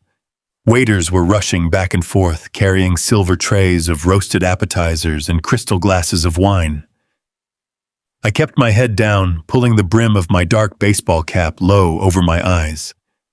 I grabbed an empty plastic crate left near the azalea bushes and hoisted it onto my shoulder, blending in perfectly with the chaotic swarm of the catering staff. I walked right past a group of laughing guests wearing custom tuxedos and designer silk gowns. None of them spared a second glance at an older black man carrying a box in the shadows. To them, I was entirely invisible. I was just part of the hired help. They had no idea I was the man whose stolen legacy paid for every single drop of liquor in their glasses. I reached the heavy steel door of the catering entrance located at the rear of the mansion. Chloe had propped it open by a tiny fraction of an inch, with a wadded-up cocktail napkin exactly as we had planned. I pulled the door open, slipped inside, and immediately stepped into a chaotic, sweltering service hallway. Cooks were shouting orders over the roar of industrial ovens. The smell of searing meats, rich sauces, and melting butter hung heavy in the air. I kept my face turned toward the wall, walking with purpose, mimicking the frantic, urgent pace of the staff around me. I navigated through the labyrinth of the kitchen corridors, my heart pounding in my ears, praying that nobody would stop to ask me what supply company I was with. I reached the heavy oak door that separated the bustling catering wing from the private residential areas of the house. I pushed it open and slipped through. The sudden silence of the main house was jarring. The air conditioning was freezing against my sweat-soaked skin. I could still hear the thumping bass of the party roaring outside, echoing through the thick glass windows, but the interior hallways were completely deserted. Everyone was out on the terraces, rubbing elbows and celebrating my premature corporate grave. I moved quickly toward the grand staircase, staying tight against the wall, to avoid the polished marble floors where my rubber boots might squeak. I reached a discreet, narrow doorway, tucked underneath the curve of the main stairs. This was the entrance to the basement level. I opened it and began my descent into total darkness. The air down here was incredibly cool and smelled intensely of expensive cedar wood and floor wax. I reached into my pocket and pulled out a small pen light, shielding the beam with my fingers, so only a tiny sliver of illumination escaped. The basement of this house was massive. It was a sprawling maze of wine cellars, customized home theaters, and expansive storage rooms. I knew Terence kept his private office secured behind the climate-controlled wine room. My heart pounded against my ribs like a trapped bird. Every creak of the floorboards above me sent a sharp jolt of pure adrenaline straight through my veins. I kept checking my watch in the dim light. 7 minutes had already passed. I had only 8 minutes left before Chloe's camera loop expired, and the private security patrol saw a ghost creeping through the shadows on their monitors. I hurried past the rows of expensive vintage wines, my pen light guiding the way along the brick walls. I reached the back end of the cellar. It looked like a solid expanse of decorative wooden paneling, but I knew exactly what I was looking for. I ran my trembling fingers along the edge of the third mahogany panel, feeling for the hidden seam in the woodwork. I found the small, recessed groove and pushed hard with the heel of my hand. The heavy wooden panel clicked softly and swung open seamlessly on hidden hinges, revealing the entrance to my son's private sanctuary. I stepped inside and pulled the panel shut behind me, sealing myself in. The office was pitch black. I shined my penlight around the room. It was a staggering monument to unearned arrogance. There were custom imported leather chairs, thick Persian rugs, and a massive glass desk that cost more than some of my mechanics made in an entire year of turning wrenches. And there, sitting flush against the far concrete wall, was the biometric safe. It was a dark, heavy steel box equipped with a glowing digital keypad and a sleek retinal scanner. It looked like something built for a military compound, completely out of place in a residential home. I walked over to the safe, my breath coming in short, shallow gasps. The silence in the room was absolute, pressing against my eardrums. I pulled the folded piece of paper from my shirt pocket. Chloe had risked everything to dig through Terence's highly encrypted digital files and find this emergency override sequence. It was a long, complex string of numbers and letters meant only to be used if the biometric scanners completely lost power. I looked at my watch. 3 minutes left. If I entered the code incorrectly, the safe would lock down automatically. A silent alarm would instantly alert the armed guards patrolling the front gates. I would be caught red-handed, arrested for burglary in my own son's house. The narrative of the crazy, unstable old man would be permanently cemented in the public record. Terence would win everything, and my employees would lose their life savings without ever knowing who robbed them. I wiped the thick sweat from my forehead with the back of my sleeve. I raised my trembling finger and began to type the sequence into the glowing keypad. The keys beeped softly with every single press. My hands were shaking so severely I had to brace my wrist with my other hand just to hit the right buttons, number by number, letter by letter. I focused all my energy on remaining completely calm. I thought about David, the security guard whose wife I had helped through a difficult pregnancy. I thought about Maria at the front desk, crying as I surrendered my badge. I thought about the 300 families who were sitting in their living rooms right now, completely unaware that the money they had saved for their retirements was about to be stolen and transferred to a Caribbean shell account. That thought steadied my hand perfectly. I pressed the final button on the keypad. A profound, agonizing silence stretched out for what felt like an eternity. The green light on the scanner blinked once, then twice. A loud, heavy mechanical clunk echoed through the dark office. The thick steel locking bolts retracted smoothly into the door. I grabbed the heavy metal handle and pulled with all my might. The door of the safe swung open. I shined my penlight inside the steel vault. The safe was packed with velvet jewelry boxes, stacks of bundled $100 bills, and several thick leather portfolios. I ignored the money completely. I did not care about his stolen cash or his expensive watches. I was looking for the weapon he used to execute my legacy. I quickly rummaged through the heavy portfolios until I saw a thick manila envelope marked with the golden emblem of Evergreen Commercial Properties. I pulled it out and tore open the flap. Inside was a stack of official legal documents. I shined the narrow beam of my light directly onto the top page. It was the power of attorney form. I saw my own name printed boldly across the top of the parchment. I scanned down to the bottom of the page, my heart racing. There it was, a completely flawless wet ink forgery of my personal signature, stamped heavily with the official raised seal of a bribed notary public. This was the exact physical document Terrence had used to freeze my bank accounts, strip me of my executive powers, and legally declare me mentally incompetent. This single piece of paper was the absolute linchpin of his entire monstrous corporate coup. A wave of pure, unadulterated relief washed over my exhausted body. I had the smoking gun. With this original document in my possession, my lawyer Bradley could have the FBI authenticate the forged signature in a matter of hours.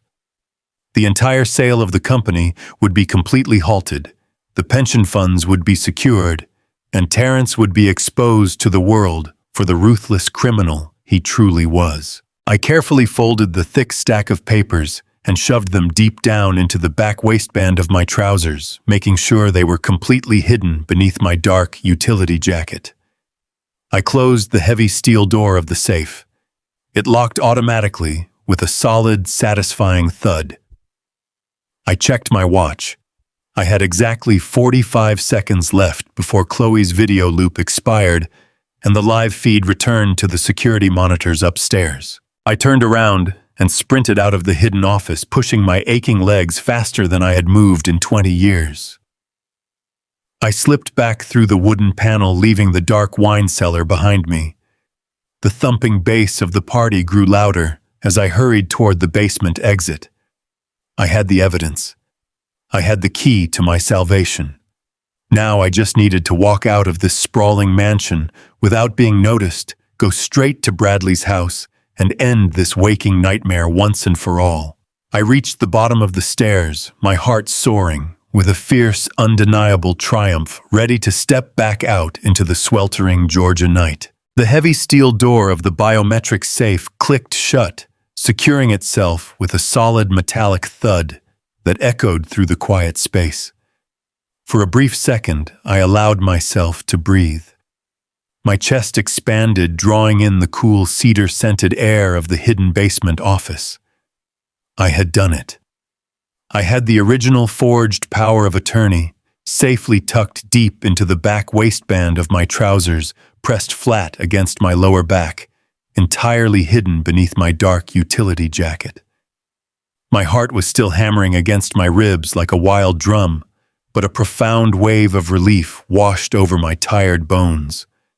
I just needed to turn around, slip back through the wooden panel, and walk out into the humid Georgia night.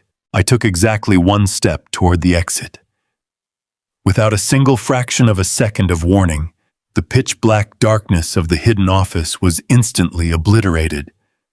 A blinding wash of brilliant white light flooded the room, stinging my eyes and forcing me to raise my arm defensively. The sudden illumination was so harsh and aggressive that I physically stumbled backward, my work boots scraping loudly against the expensive Persian rug. My vision slowly adjusted to the glaring overhead lights. Standing perfectly still in the open doorway of the secret office was my son. Terrence was dressed in a flawless, custom-tailored black tuxedo. A crisp white silk pocket square rested perfectly in his chest pocket. He was holding a crystal glass half full of amber liquor in his right hand. He looked incredibly polished, wealthy, and powerful. But the expression on his face was entirely ugly. His lips were curled back into a vicious, mocking sneer. He was looking at me not as a father, not even as an equal human being, but as a piece of worthless trash that had somehow tracked mud onto his pristine floors. Flanking him on either side were two massive private security guards. They did not look like the friendly neighborhood watch guards I used to hire for our warehouse lots. These men were built like absolute brick walls, wearing tight black tactical suits, with communication earpieces curled tightly around their ears. They had the cold, dead eyes of men who were paid exceptionally well to hurt people without asking any questions.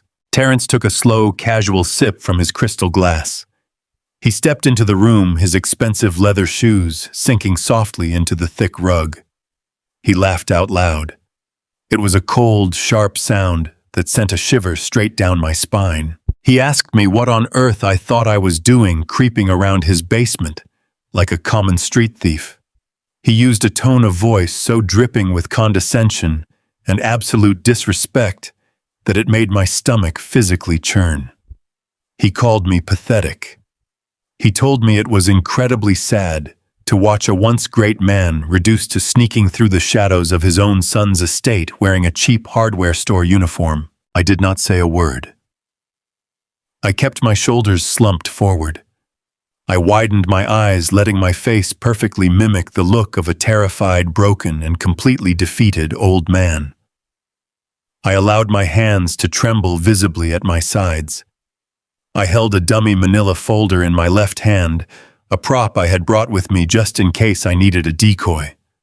I clutched the empty folder tightly against my chest, acting as if it contained my very life force. My silence and my manufactured posture of absolute terror acted like premium fuel for his massive ego. Terrence took another step closer, entering my personal space. The smell of expensive cologne and strong liquor radiated off his skin. He looked down his nose at me. He completely believed he had cornered a helpless, senile old man. He thought he possessed total control over the room, the situation, and my entire future. He waved his free hand toward the two towering security guards. They stepped forward instantly, moving with terrifying speed. One guard grabbed my right arm, his massive hand clamping down around my bicep like a heavy iron vise. The other guard seized my left shoulder, digging his thick fingers painfully deep into my muscles. They pinned me tightly in place, completely immobilizing my 68-year-old frame.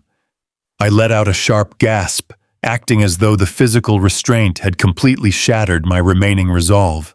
Terrence smiled broadly, clearly enjoying the total display of physical dominance. His arrogance completely clouded whatever small amount of common sense he had left. He felt completely untouchable. He was standing in his own multi-million-dollar mansion, surrounded by his own armed mercenaries, staring at an old man with zero legal power and zero financial resources. His pride swelled up into his chest, making him desperate to gloat. He wanted me to know exactly how thoroughly he had destroyed me. He wanted to twist the knife deep into my heart and watch me bleed out my legacy. He stepped within inches of my face and began to talk. He spoke loudly, clearly, and with an undeniable sense of wicked pride. He asked me if I honestly thought I could find something in that safe that would save my precious company. He laughed again and told me the war was completely over and I had lost everything. He bragged openly about the power of attorney document. He looked me dead in the eyes and explicitly stated that he had spent weeks practicing my signature, tracing my handwriting over and over until he could forge it perfectly in his sleep. He proudly confessed that signing my name on that fraudulent corporate document was the easiest and most satisfying thing he had ever done in his entire life. My heart was racing, but not from fear. I kept my mouth tightly shut, staring at the floor, offering absolutely no resistance. I just needed him to keep talking. I needed him to dig his own grave with his own arrogant words. Terrence took another sip of his drink and continued his monstrous monologue. He bragged about the notary public. He proudly stated the man's full name, a corrupt local official, and detailed exactly how much cash he had to slide across a table in a dark restaurant to buy that fake official stamp. He confessed that the medical evaluation, declaring me mentally unfit, was completely fabricated by a private doctor he had paid off handsomely. He laid out the entire criminal conspiracy right there in the bright light of his office, connecting every single dot of the corporate fraud with his own voice. He was not just satisfied with explaining the forgery. He wanted to hurt me on a deeply personal level. He brought up my employees. He brought up the 300 working-class men and women who had dedicated their entire lives to building evergreen commercial properties. He leaned in close, his breath hot against my cheek, and sneered. He told me that my beloved workers were absolute fools. He explicitly outlined his entire deal with Apex Holdings. He confessed loudly and proudly that he was deliberately gutting the employee pension fund to maximize his personal buyout bonus. He said he was going to strip every single dime of their retirement savings folded into the corporate surplus and sell the whole package to the highest bidder in New York. He mocked the mechanics, the landscapers, and the security guards. He called them uneducated peasants who deserved to lose their life savings because they were too stupid to read the fine print of their own employment contracts. He bragged that by the time my loyal workers realized their bank accounts were entirely empty, he would be living permanently on a private beach in the Caribbean, completely immune from any legal prosecution. He told me he was going to walk away with millions of dollars of their stolen money, and there was absolutely nothing a pathetic, broke old man could do to stop him. He finally stopped talking, breathing heavily, completely intoxicated by his own venomous speech. He looked incredibly satisfied. He had laid out every single detail of his massive financial crime, completely confident that his words would never leave the four walls of that soundproof basement. He looked down at my trembling hands. His sharp eyes locked onto the manila folder I was clutching desperately against my chest. His smug smile widened into a look of absolute triumphant greed. He completely assumed that the folder contained the original forged power of attorney document I had supposedly just pulled from his open safe. He reached out and violently snatched the folder right out of my grip. I let out a loud, pathetic cry, putting up a weak, completely fake physical struggle. I reached my hands out toward the folder, begging him to give it back, acting as though my entire world had just been torn away from me. Terrence laughed a booming, victorious laugh. He slapped the folder against his leg and shook his head in absolute amusement. He told me I was a foolish old man playing a game meant for corporate titans. He told me I belonged in the dirt where I started. He turned his back on me, entirely dismissing my existence, and took another drink from his crystal glass. He did not even bother to open the folder to check the contents. His monumental ego simply would not allow him to believe that I was capable of outsmarting him.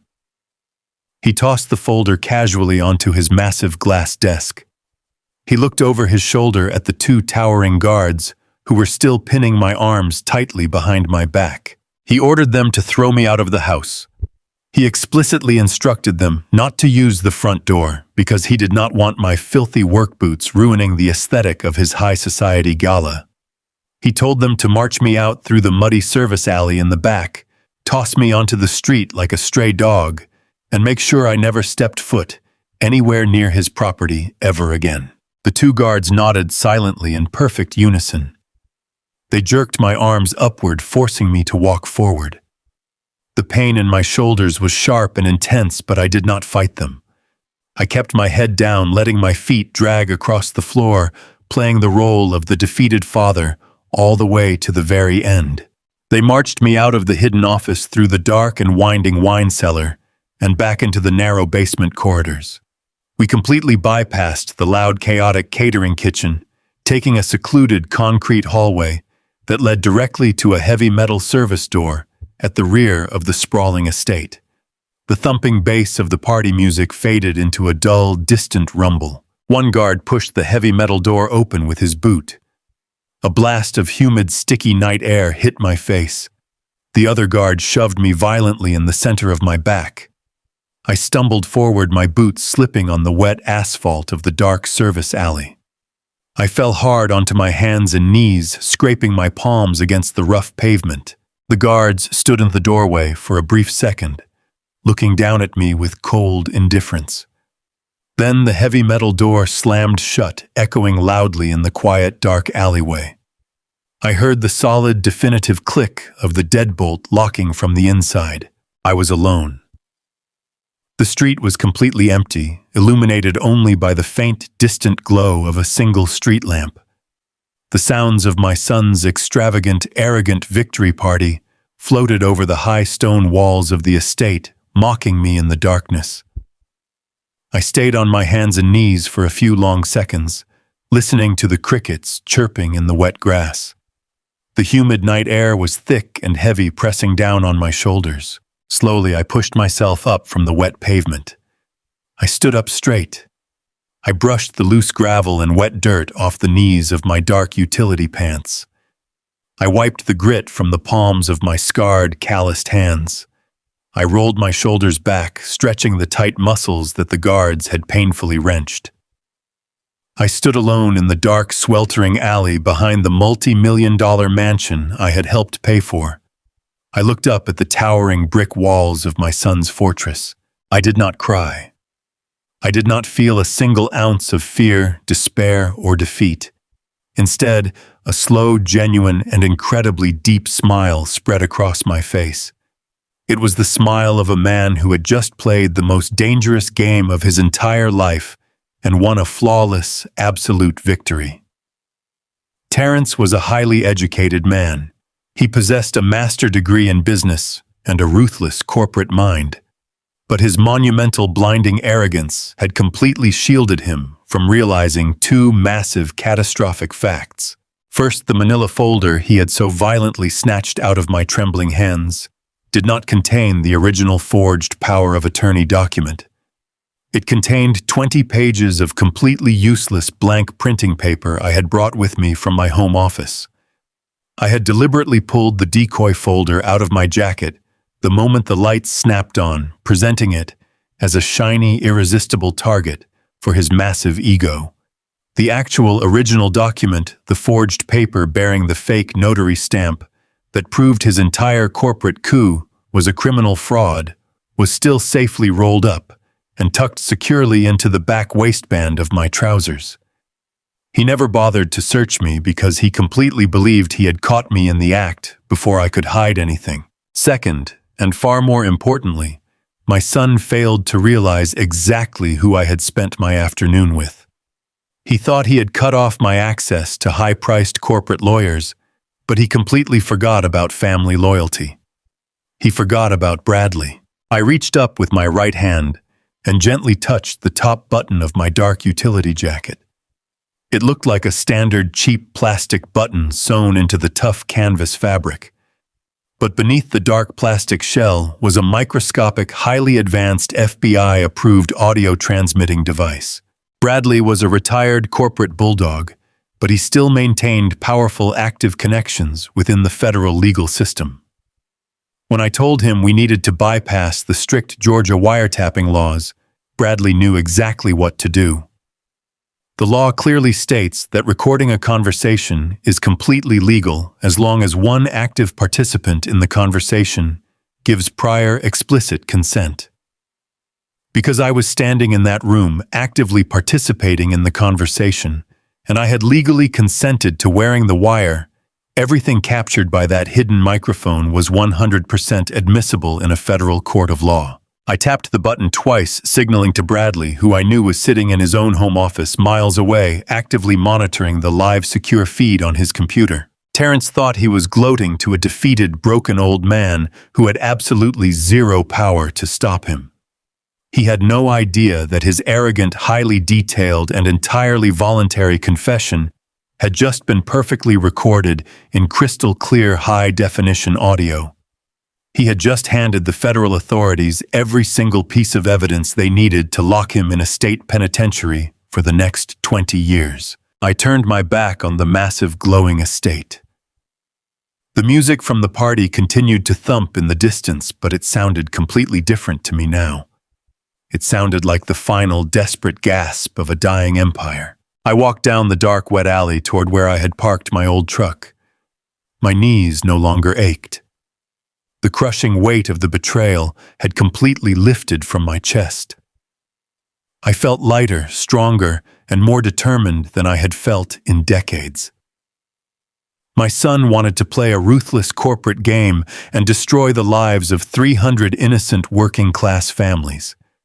But he had just lost his entire kingdom, his stolen fortune, and his freedom because he vastly underestimated the quiet, unbreakable strength of the father who built him. I climbed into the cab of my truck, turned the ignition, and drove off into the warm Georgia night, carrying the exact weapon I needed to bring the absolute hammer of justice down on my son's head. Friday morning arrived in Atlanta with a sky so remarkably clear and brightly blue that it felt almost entirely disconnected from the sheer gravity of what was about to happen.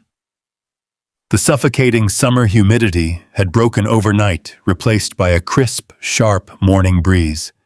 I sat in the passenger seat of Bradley's dark luxury sedan, watching the towering steel and glass skyscrapers of the downtown financial district grow larger through the windshield. For the past 4 days, my stomach had been tied into a heavy, agonizing knot of grief and disbelief. But this morning, sitting beside my late sister's husband, that knot had completely dissolved. It was replaced by a cold, deeply rooted, and absolute certainty.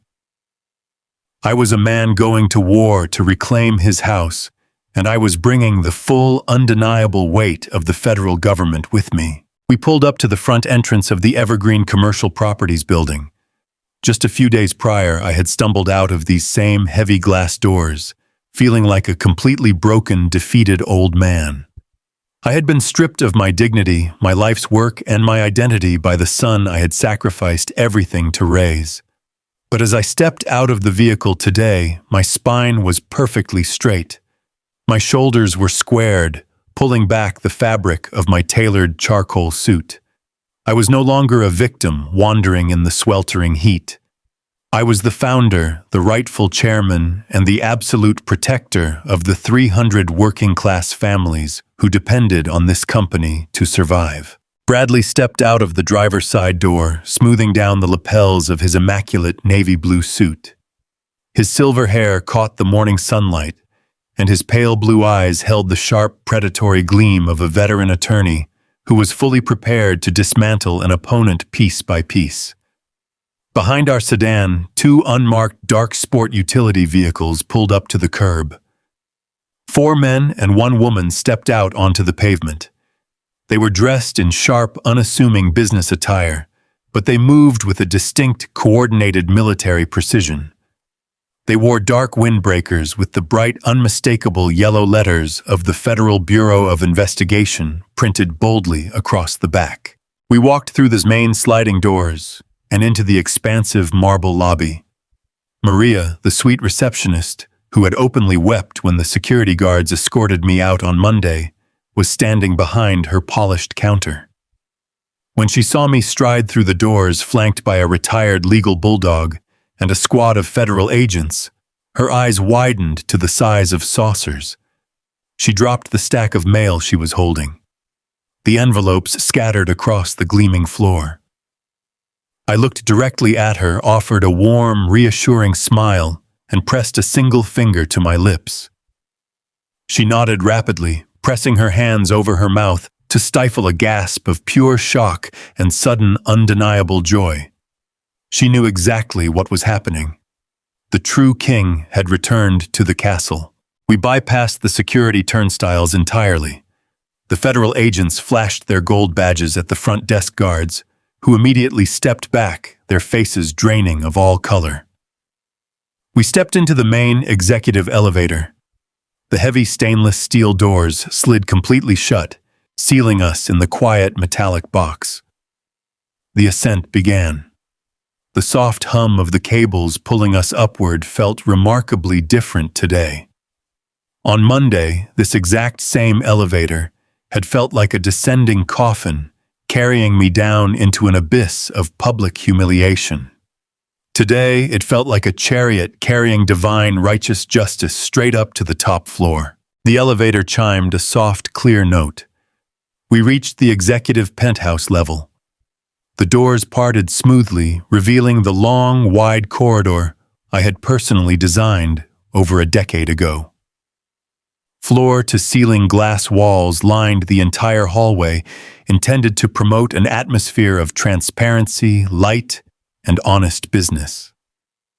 Today, those same pristine glass walls provided me with a flawless, unobstructed, and incredibly cinematic view of the absolute treachery unfolding inside my own boardroom.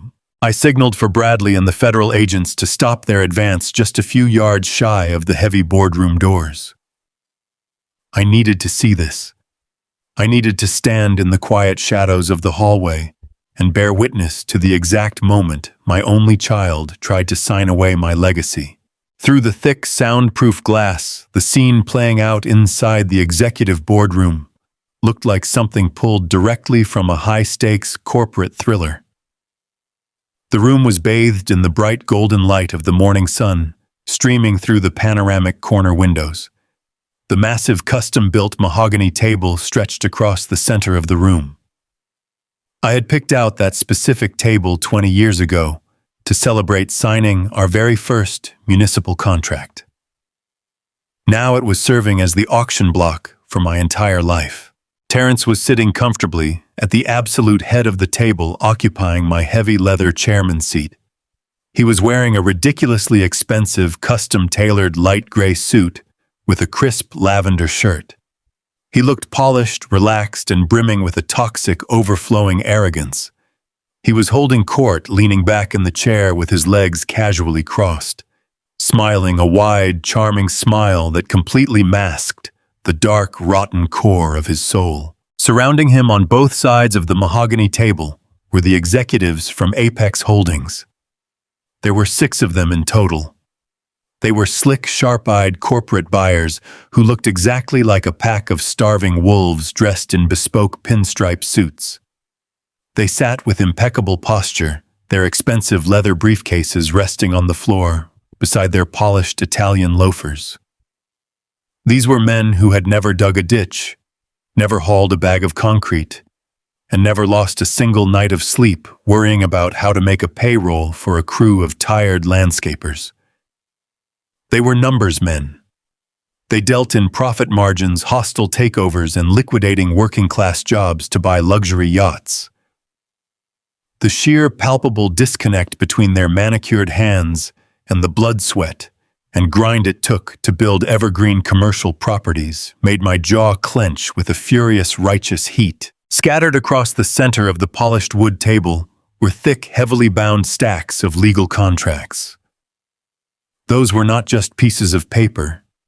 They were the absolute death warrants for my company. Buried deep within those neatly typed pages were the predatory clauses Terrence and his offshore financial consultants had engineered. Those documents contained the legal mechanisms designed to completely dissolve the employee pension fund. The moment the ink dried on those pages, the life savings of 300 honest, hard-working families would be instantly reclassified as corporate surplus, absorbed into the final sale price and wired directly into Terrence's untraceable Caribbean shell accounts. I watched through the glass as the lead Apex executive, a tall, gaunt man with slicked back hair, leaned forward and began to speak. Though the thick glass completely muted his voice, his body language was unmistakably clear. He was wrapping up the final pleasantries. He gestured expansively toward the towering windows, pointing out the magnificent view of the Atlanta skyline, acting as if they already owned the entire city. Terrence laughed out loud, throwing his head back in a display of pure, unadulterated joy. He was completely intoxicated by his own perceived brilliance. He honestly believed he had pulled off the perfect crime. He believed his father was sitting in a dark, empty house, completely powerless, mentally broken, and legally neutralized. The level of tension in the hallway outside the boardroom was rising to an absolute boiling point. I could hear the steady, calm breathing of the federal agents standing right behind me. I could feel Bradley shifting his weight, his eyes locked onto the men inside the room with a cold, professional fury. We were standing merely 20 feet away from the greatest financial robbery in the history of my company, watching it unfold in spectacular, agonizing, slow motion. Inside the room, the mood shifted from casual celebration to the final, serious business of the morning.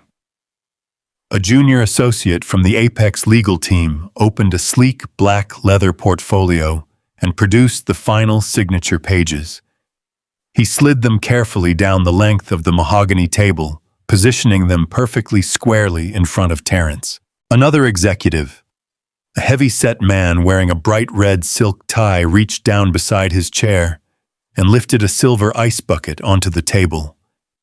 He pulled out a dark green bottle of vintage champagne, the moisture beading and dripping on the cold glass. He began to meticulously untwist the wire cage surrounding the cork. A row of delicate crystal flute glasses was already lined up in the center of the table, catching the morning sunlight and throwing tiny fractured rainbows across the polished wood. They were literally preparing to toast to the absolute destruction of my workers' futures before the contracts were even officially signed. The sheer blinding audacity of it made the blood roar in my ears like a rushing river. Terrence leaned forward in my chair. He placed his elbows on the table and looked down at the final signature pages. He reached inside the breast pocket of his expensive tailored suit jacket. He slowly, deliberately pulled out a heavy, solid gold fountain pen.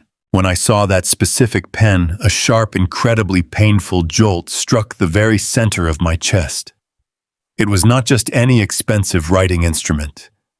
It was a custom-engraved vintage gold fountain pen that I had purchased for him 10 years ago. I gave it to him on the exact day he graduated from his university business program. I had told him that a man's signature is his absolute bond, and I wanted him to sign his first honest business deal using a tool worthy of our family name. I had hugged him that day, incredibly proud of the man I thought he was becoming. Now, sitting in the boardroom he stole from me, he was preparing to use my own graduation gift to forge the final nail into the coffin of my legacy. He was using the very symbol of my fatherly pride to execute a monumental, devastating betrayal against the working-class people who had trusted me with their lives. The profound, sickening poetry of that moment was almost too much to bear. Time seemed to stretch out, slowing down to an agonizing, microscopic crawl.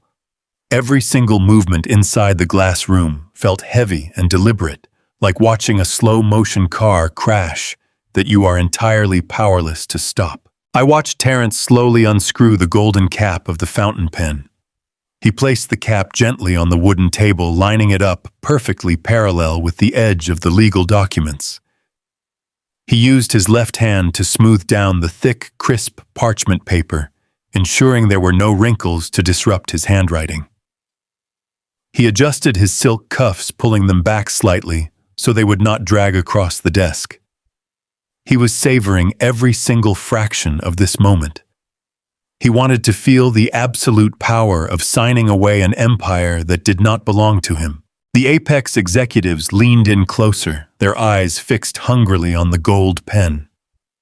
The man holding the champagne bottle rested his thumbs firmly against the cork, waiting for the exact moment the signature was complete to pop the pressure and let the celebration begin. The entire room was holding its collective breath, completely focused on the small patch of white paper resting in front of my son. Terrence lowered his hand. The golden tip of the fountain pen hovered just a fraction of a single inch above the solid black signature line. He paused. He looked up from the paper, casting his arrogant gaze around the room, making direct eye contact with every single corporate vulture sitting at the table. He offered them one final, devastatingly smug smile. It was the smile of a predator who believes he has successfully cornered his prey and has absolutely nothing left to fear in the world.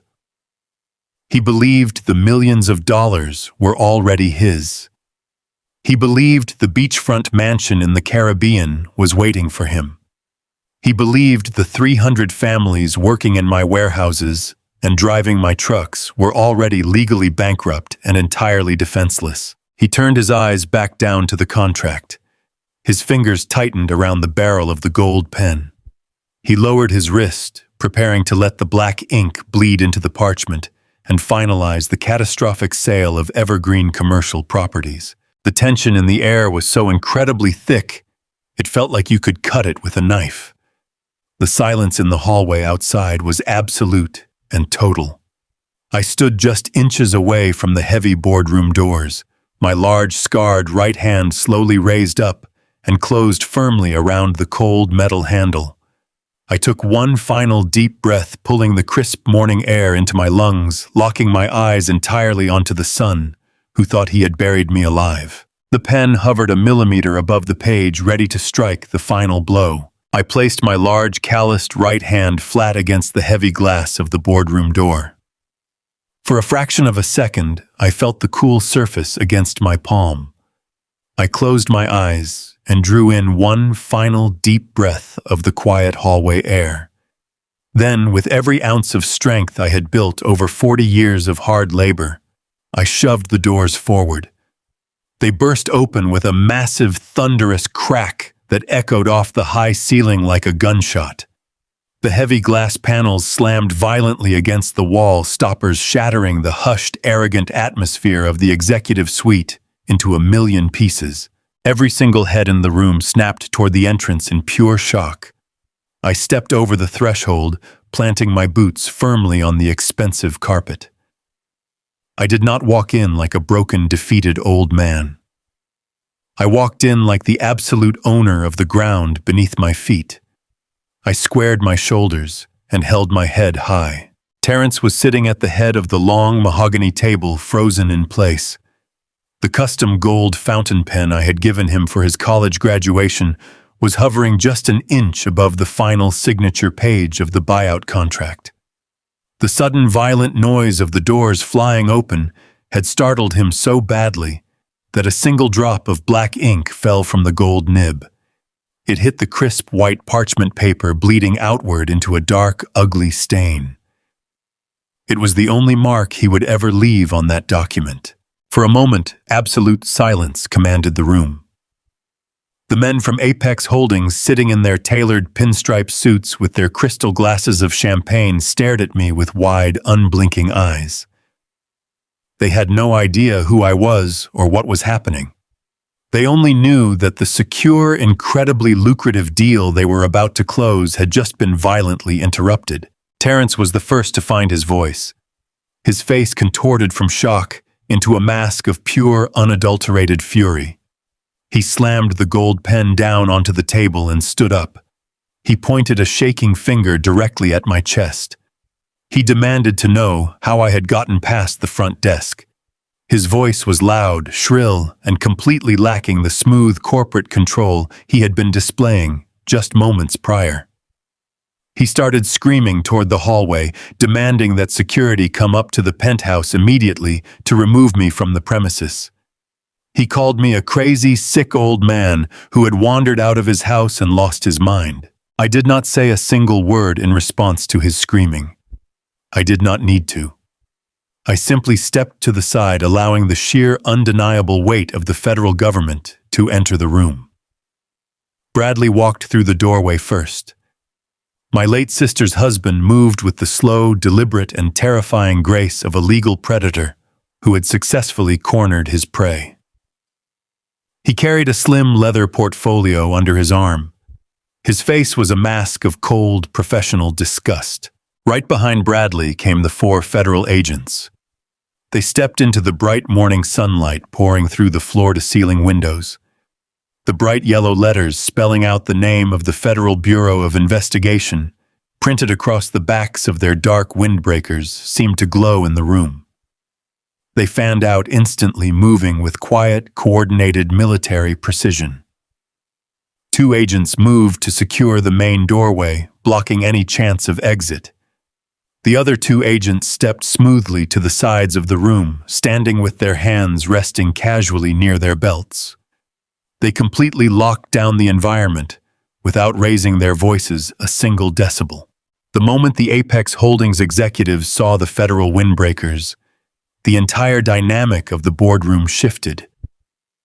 These men were ruthless corporate buyers, but they were not fools. They operated in the gray areas of the law, maximizing profits and exploiting regional businesses, but they knew exactly what a federal raid looked like. They instantly realized that sitting at a table with the FBI swarming the room meant they were standing in the middle of a massive criminal investigation. The man holding the chilled bottle of vintage champagne slowly set it down on the table, treating it as if it were an unexploded bomb. The executives pushed their chairs back from the mahogany wood, physically distancing themselves from Terrence and the contract documents. Terrence looked at the federal agents, and the aggressive color began to rapidly drain from his face. His arrogant shouting died in his throat. He swallowed hard, his Adam's apple bobbing nervously. He tried to force a confident, charming smile, but his facial muscles simply would not cooperate. He looked at Bradley and asked what this was about, claiming there had to be some sort of massive misunderstanding. He actually tried to sound indignant, demanding to know why federal agents were interrupting a private, highly sensitive corporate transaction. Bradley did not answer his question. He walked directly up to the polished mahogany table, right to the very spot where Terrence had been sitting. Bradley unzipped his slim leather portfolio. He reached inside and pulled out the thick stack of papers I had risked everything to retrieve from the biometric safe in Buckhead the night before. With a swift, heavy motion, Bradley slammed the original physical power of attorney document down onto the center of the table. The sound of the thick parchment slapping against the wood cut through the room like a whip. Bradley pressed his finger directly onto the wet ink signature at the bottom of the page. He looked Terrence dead in the eye and spoke with a voice that carried the heavy, unmistakable weight of an incoming prison sentence. Bradley told my son that he had made a catastrophic miscalculation. He clearly stated that the signature on that document was a blatant, malicious forgery. He pointed out the fake notary stamp. He loudly declared to the entire room that Terrence had engineered a completely fraudulent transfer of power, unlawfully frozen my personal assets, and attempted to sell a multi-million-dollar company that he did not legally own. Terrence stared at the document on the table. His entire body went completely rigid. I could see the exact second his brain registered that the paper Bradley was holding was the original document he had locked away in his impregnable home vault. His eyes darted wildly toward me, filled with a sudden, desperate panic. He realized I had been in his house. He realized the manila folder he had snatched from my hands the night before had been a complete decoy. He had been thoroughly outsmarted by the old man he thought was too ignorant to fight back. But my son was nothing if not dangerously arrogant. Even backed into a corner with federal agents surrounding him, his monumental ego refused to accept defeat. He puffed out his chest completely, ignoring the mounting terror in his own eyes. He raised his voice again, trying to regain control of the narrative. He pointed at the forged document and told the FBI agents that Bradley was lying. He claimed I had signed that paper willingly weeks ago. He insisted that my mental faculties were rapidly declining and that I was simply confused and lashing out because I could not handle being replaced. He tried to spin the story, claiming the entire raid was a desperate, pathetic stunt, orchestrated by a bitter old man who refused to let go of his past glory. He said it was just his word against mine, and he had medical records to prove his case. I stood there listening to him lie through his teeth, completely amazed by the sheer depth of his deception. But I knew the final trap was already perfectly set. One of the federal agents, a tall, imposing man with a silver badge hanging from his neck, stepped forward. He reached into the pocket of his dark windbreaker and pulled out a small, highly advanced digital recording device. He held it up so everyone in the room could see it clearly. He looked directly at Terrence and explained that the Federal Bureau of Investigation did not operate on hearsay or confused medical records. They operated on hard, undeniable, and perfectly legal evidence. The agent pressed the play button on the device. The crystal-clear, high-definition audio of Terrence's own voice filled the silent boardroom. The recording I had captured through the hidden wire in my jacket the night before played loudly for everyone to hear. The men from New York listened in absolute horrified silence as Terrence's recorded voice echoed off the glass walls. They heard him laughing and bragging about how easy it was to practice faking my signature. They heard him explicitly state the name of the corrupt notary he had bribed with an envelope full of cash. They heard him completely detail the fake medical evaluation he had purchased from a private doctor to declare me legally incompetent. But the most devastating part of the recording came next. The entire room listened as Terrence's voice outlined his exact plan for the employee pension fund. He laid out the ruthless financial loophole he intended to use to completely drain the retirement savings of 300 working-class families. He bragged about classifying their money as corporate surplus to inflate the final sale price. He laughed cruelly as he described moving the stolen funds into untraceable offshore shell accounts in the Caribbean. He literally joked that the landscaping crews and security guards were too stupid to realize their futures had been robbed until he was already sitting on a private beach sipping expensive rum. As the final arrogant words of his confession faded into the quiet room, the agent pressed the stop button. The absolute devastation on Terrence's face was a sight I will never, ever forget for the rest of my life. All the color, all the arrogance, and all the pride completely vanished from his features. He looked like a man who had just watched his entire world crumble into ash before his very eyes. His mouth opened and closed silently, struggling to find words that simply did not exist. He looked down at his trembling hands, finally realizing the catastrophic magnitude of his own hubris. He had voluntarily handed the federal government every single piece of evidence they needed to lock him in a cage for decades, simply because he could not resist the urge to mock the father who built him. The reaction from the Apex Holdings executives was immediate, explosive, and entirely driven by extreme legal self-preservation. These men were corporate predators, but they were absolutely terrified of being implicated in a massive federal wire fraud and pension theft conspiracy. They wanted nothing to do with a deal built on forged documents and stolen retirement funds. The lead buyer, the gaunt man who had been smiling just 5 minutes earlier, stood up so fast his heavy leather chair tipped backward and crashed loudly onto the carpet. His face was twisted in an expression of pure, unadulterated disgust. He looked at Terrence as if my son were a toxic, contagious disease. He did not say a single word. He simply reached down, grabbed the thick stack of buyout contracts resting on the table, and gripped them tightly in his hands.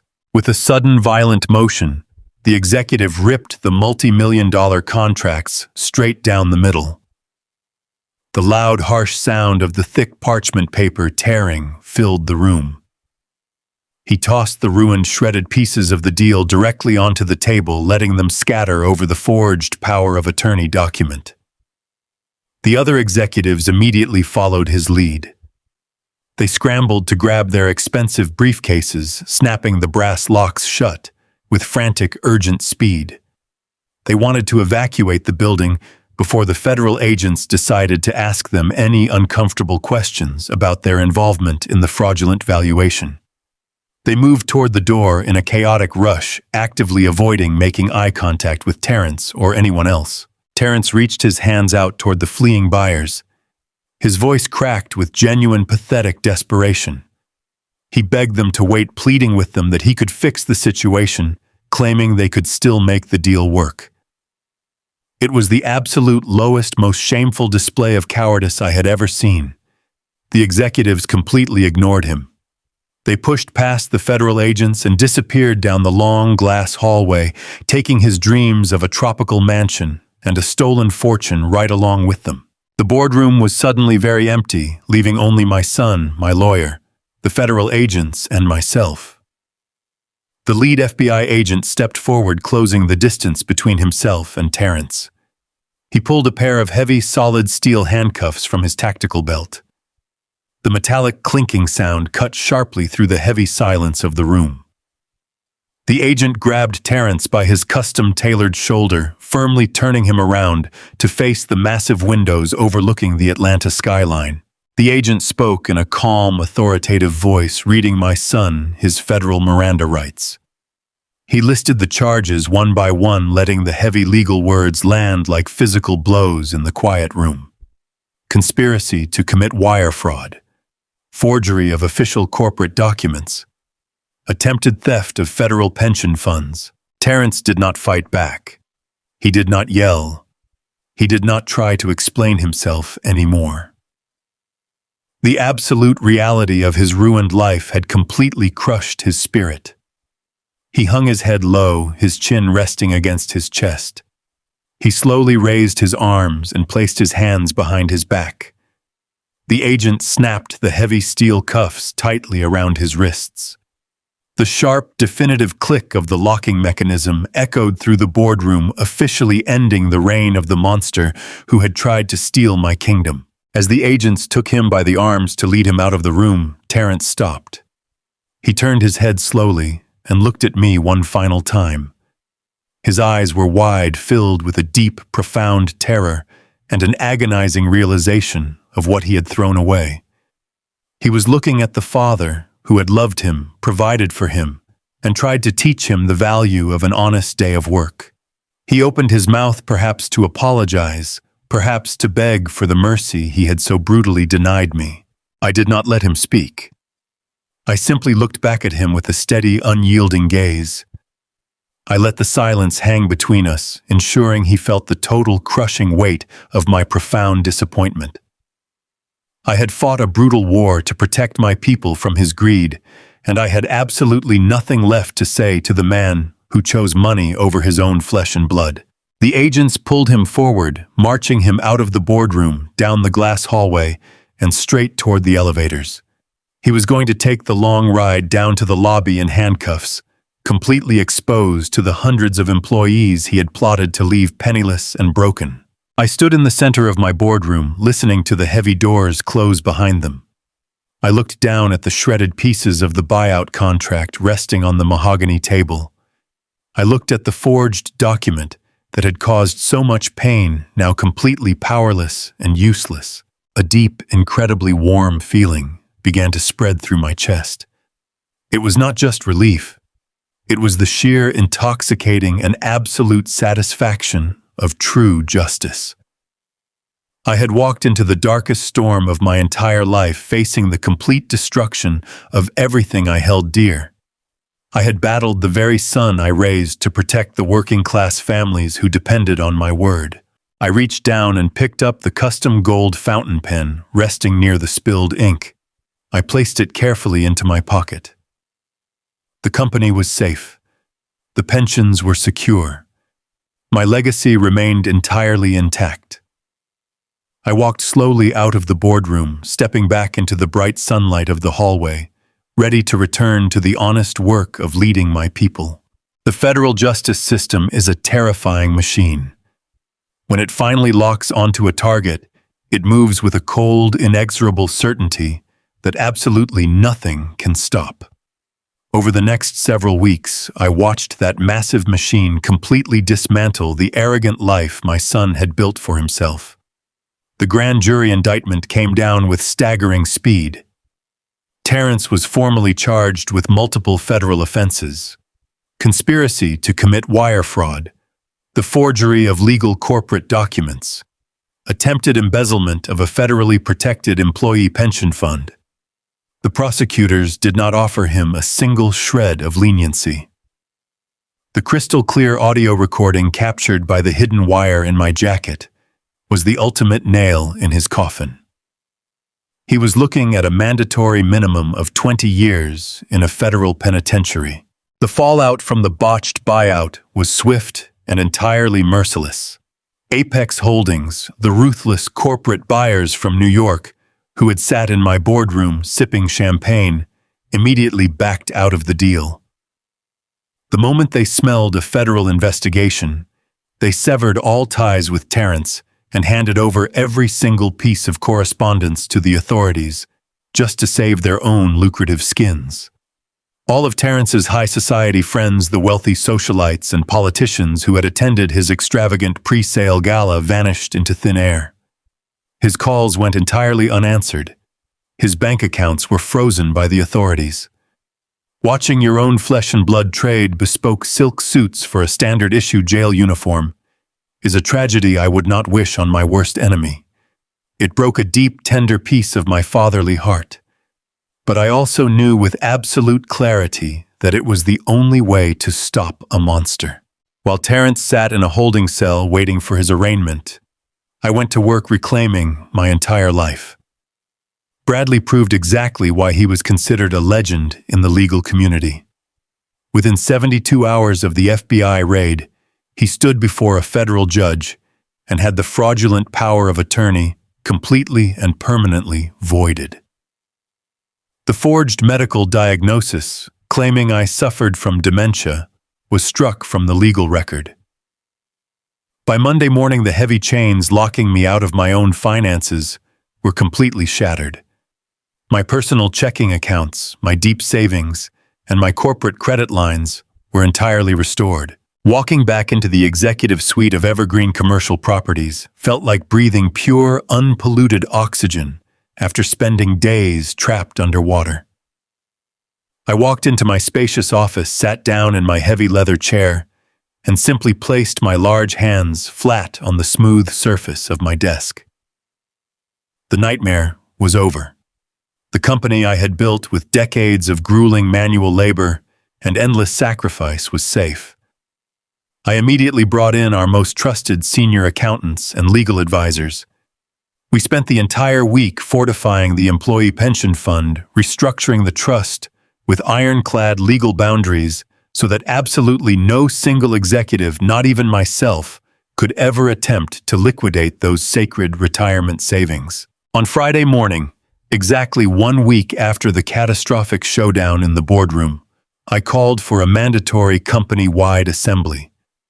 I did not want to hold this meeting in the sterile, polished glass environment of the executive suite.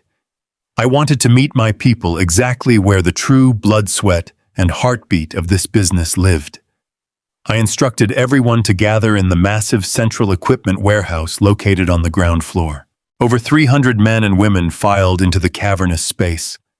They stood shoulder to shoulder among the heavy diesel mowers, the massive transport trucks, and the towering pallets of fresh fertilizer. The rich, familiar smells of motor oil, cut grass, and hot asphalt hung heavy in the air. These were my people. These were the honest, working-class souls who trusted me to protect their families. I climbed up onto a large wooden shipping crate so every single person in the massive room could see my face clearly. I looked out into the vast crowd. I saw David, the broad-shouldered security guard, standing near the back. I saw Sweet Maria from the reception desk standing with the administrative staff. The room fell completely silent. I spoke to them without a microphone, letting my deep voice carry across the concrete walls. I told them the absolute, unfiltered truth. I explained exactly how close they had come to losing their entire life savings to a predatory corporate buyout. I did not sugarcoat the reality, and I certainly did not hide the fact that it was my own son who had orchestrated the massive deception. I owed them complete transparency. I told them how Terence had planned to completely drain their pension funds to inflate his personal wealth and flee to a tropical island. A collective gasp rippled through the warehouse. I saw looks of profound shock followed by a rising, justified anger. But before that anger could completely take hold, I raised my hands and assured them that the threat was permanently neutralized. I promised them, swearing on the legacy of the company we had built together, that their retirement money was perfectly secure, fully funded, and legally untouchable. I told them that as long as there was breath left in my old lungs, no corporate vulture would ever pick apart their futures. Then I looked toward the front row and called Chloe up to the wooden crate. She was blushing, clearly nervous, and entirely uncomfortable with being the center of attention. She stepped up beside me, her hands clasped tightly together.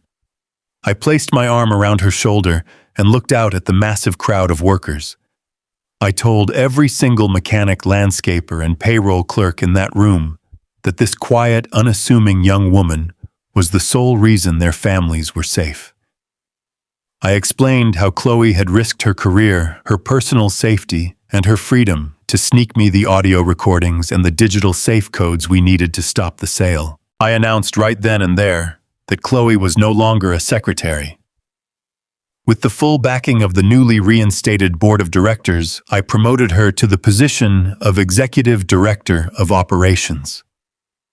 I told the crowd that true leadership does not come from a fancy last name, a wealthy background, or a silver spoon. True leadership comes from possessing the raw, undeniable courage to do the right thing when nobody else is watching. The reaction from the warehouse was absolutely deafening. 300 people erupted into a massive, roaring cheer. The mechanics whistled loudly.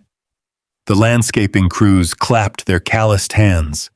They stomped their heavy steel-toed work boots against the concrete floor, creating a booming rhythmic thunder that echoed off the high metal rafters and shook the very foundation of the building. Chloe covered her face openly, weeping tears of pure joy and overwhelming relief as the crowd chanted her name. I stood on the wooden crate and looked out at the beautiful, diverse sea of smiling faces. My vision blurred with tears of profound gratitude. The deep, agonizing pain of losing a biological son to the dark sins of greed and arrogance will always be a heavy, permanent stone resting in my heart. A father never truly stops grieving the child he failed to save from the darkness. But standing there, feeling the immense love and respect radiating from my employees, a soothing peace finally settled over my weary soul. I realized that blood does not always define your true family. My family consisted of the honest, hard-working people standing in front of me. Protecting them, securing their futures, and preserving the righteous legacy of evergreen commercial properties was the greatest victory of my entire life. The wound left by my son's betrayal was deep, but the power of protecting my true family healed me completely. If my journey resonated with your heart today, please hit the like button to bring a little sunshine to this old man's day. Subscribe to the channel right now so you do not miss the next life stories I will share with you. And please tell me in the comments exactly where you are watching this video from and what time it is there right now. It brings me immense joy to know which corner of the world is listening to my voice. Share your thoughts, and let us remind each other that truth and justice will always prevail. With love and respect, my brothers and sisters, as I stand here today, looking back at the raging fire I just walked through, the hardest and most agonizing lesson this old man had to learn is a simple one. Blood might make you related by birth, but it is absolute loyalty, shared struggle, and mutual respect that truly make you family. I spent 4 long decades breaking my back in the scorching Georgia sun, hauling heavy dirt and pouring concrete, completely believing that the boy I raised would honor my sacrifice. I blindly believed that because he carried my last name, he shared my heart and my morals. But greed is a terrible, blinding disease. It can completely rot the soul of the people you love the most and turn them into ruthless strangers who only see your entire life as a profit margin. I am speaking to you directly right now, and I ask you to please listen closely to my voice. Never hand over the keys to your life, your hard-earned finances, or your personal independence to absolutely anyone without keeping your eyes wide open. Do not let your unconditional love blind you to the harsh reality of who people truly are, even if they are your own flesh and blood. You must protect your peace and fiercely defend the legacy you have built with your own 2 hands. It is not just about protecting your bank accounts.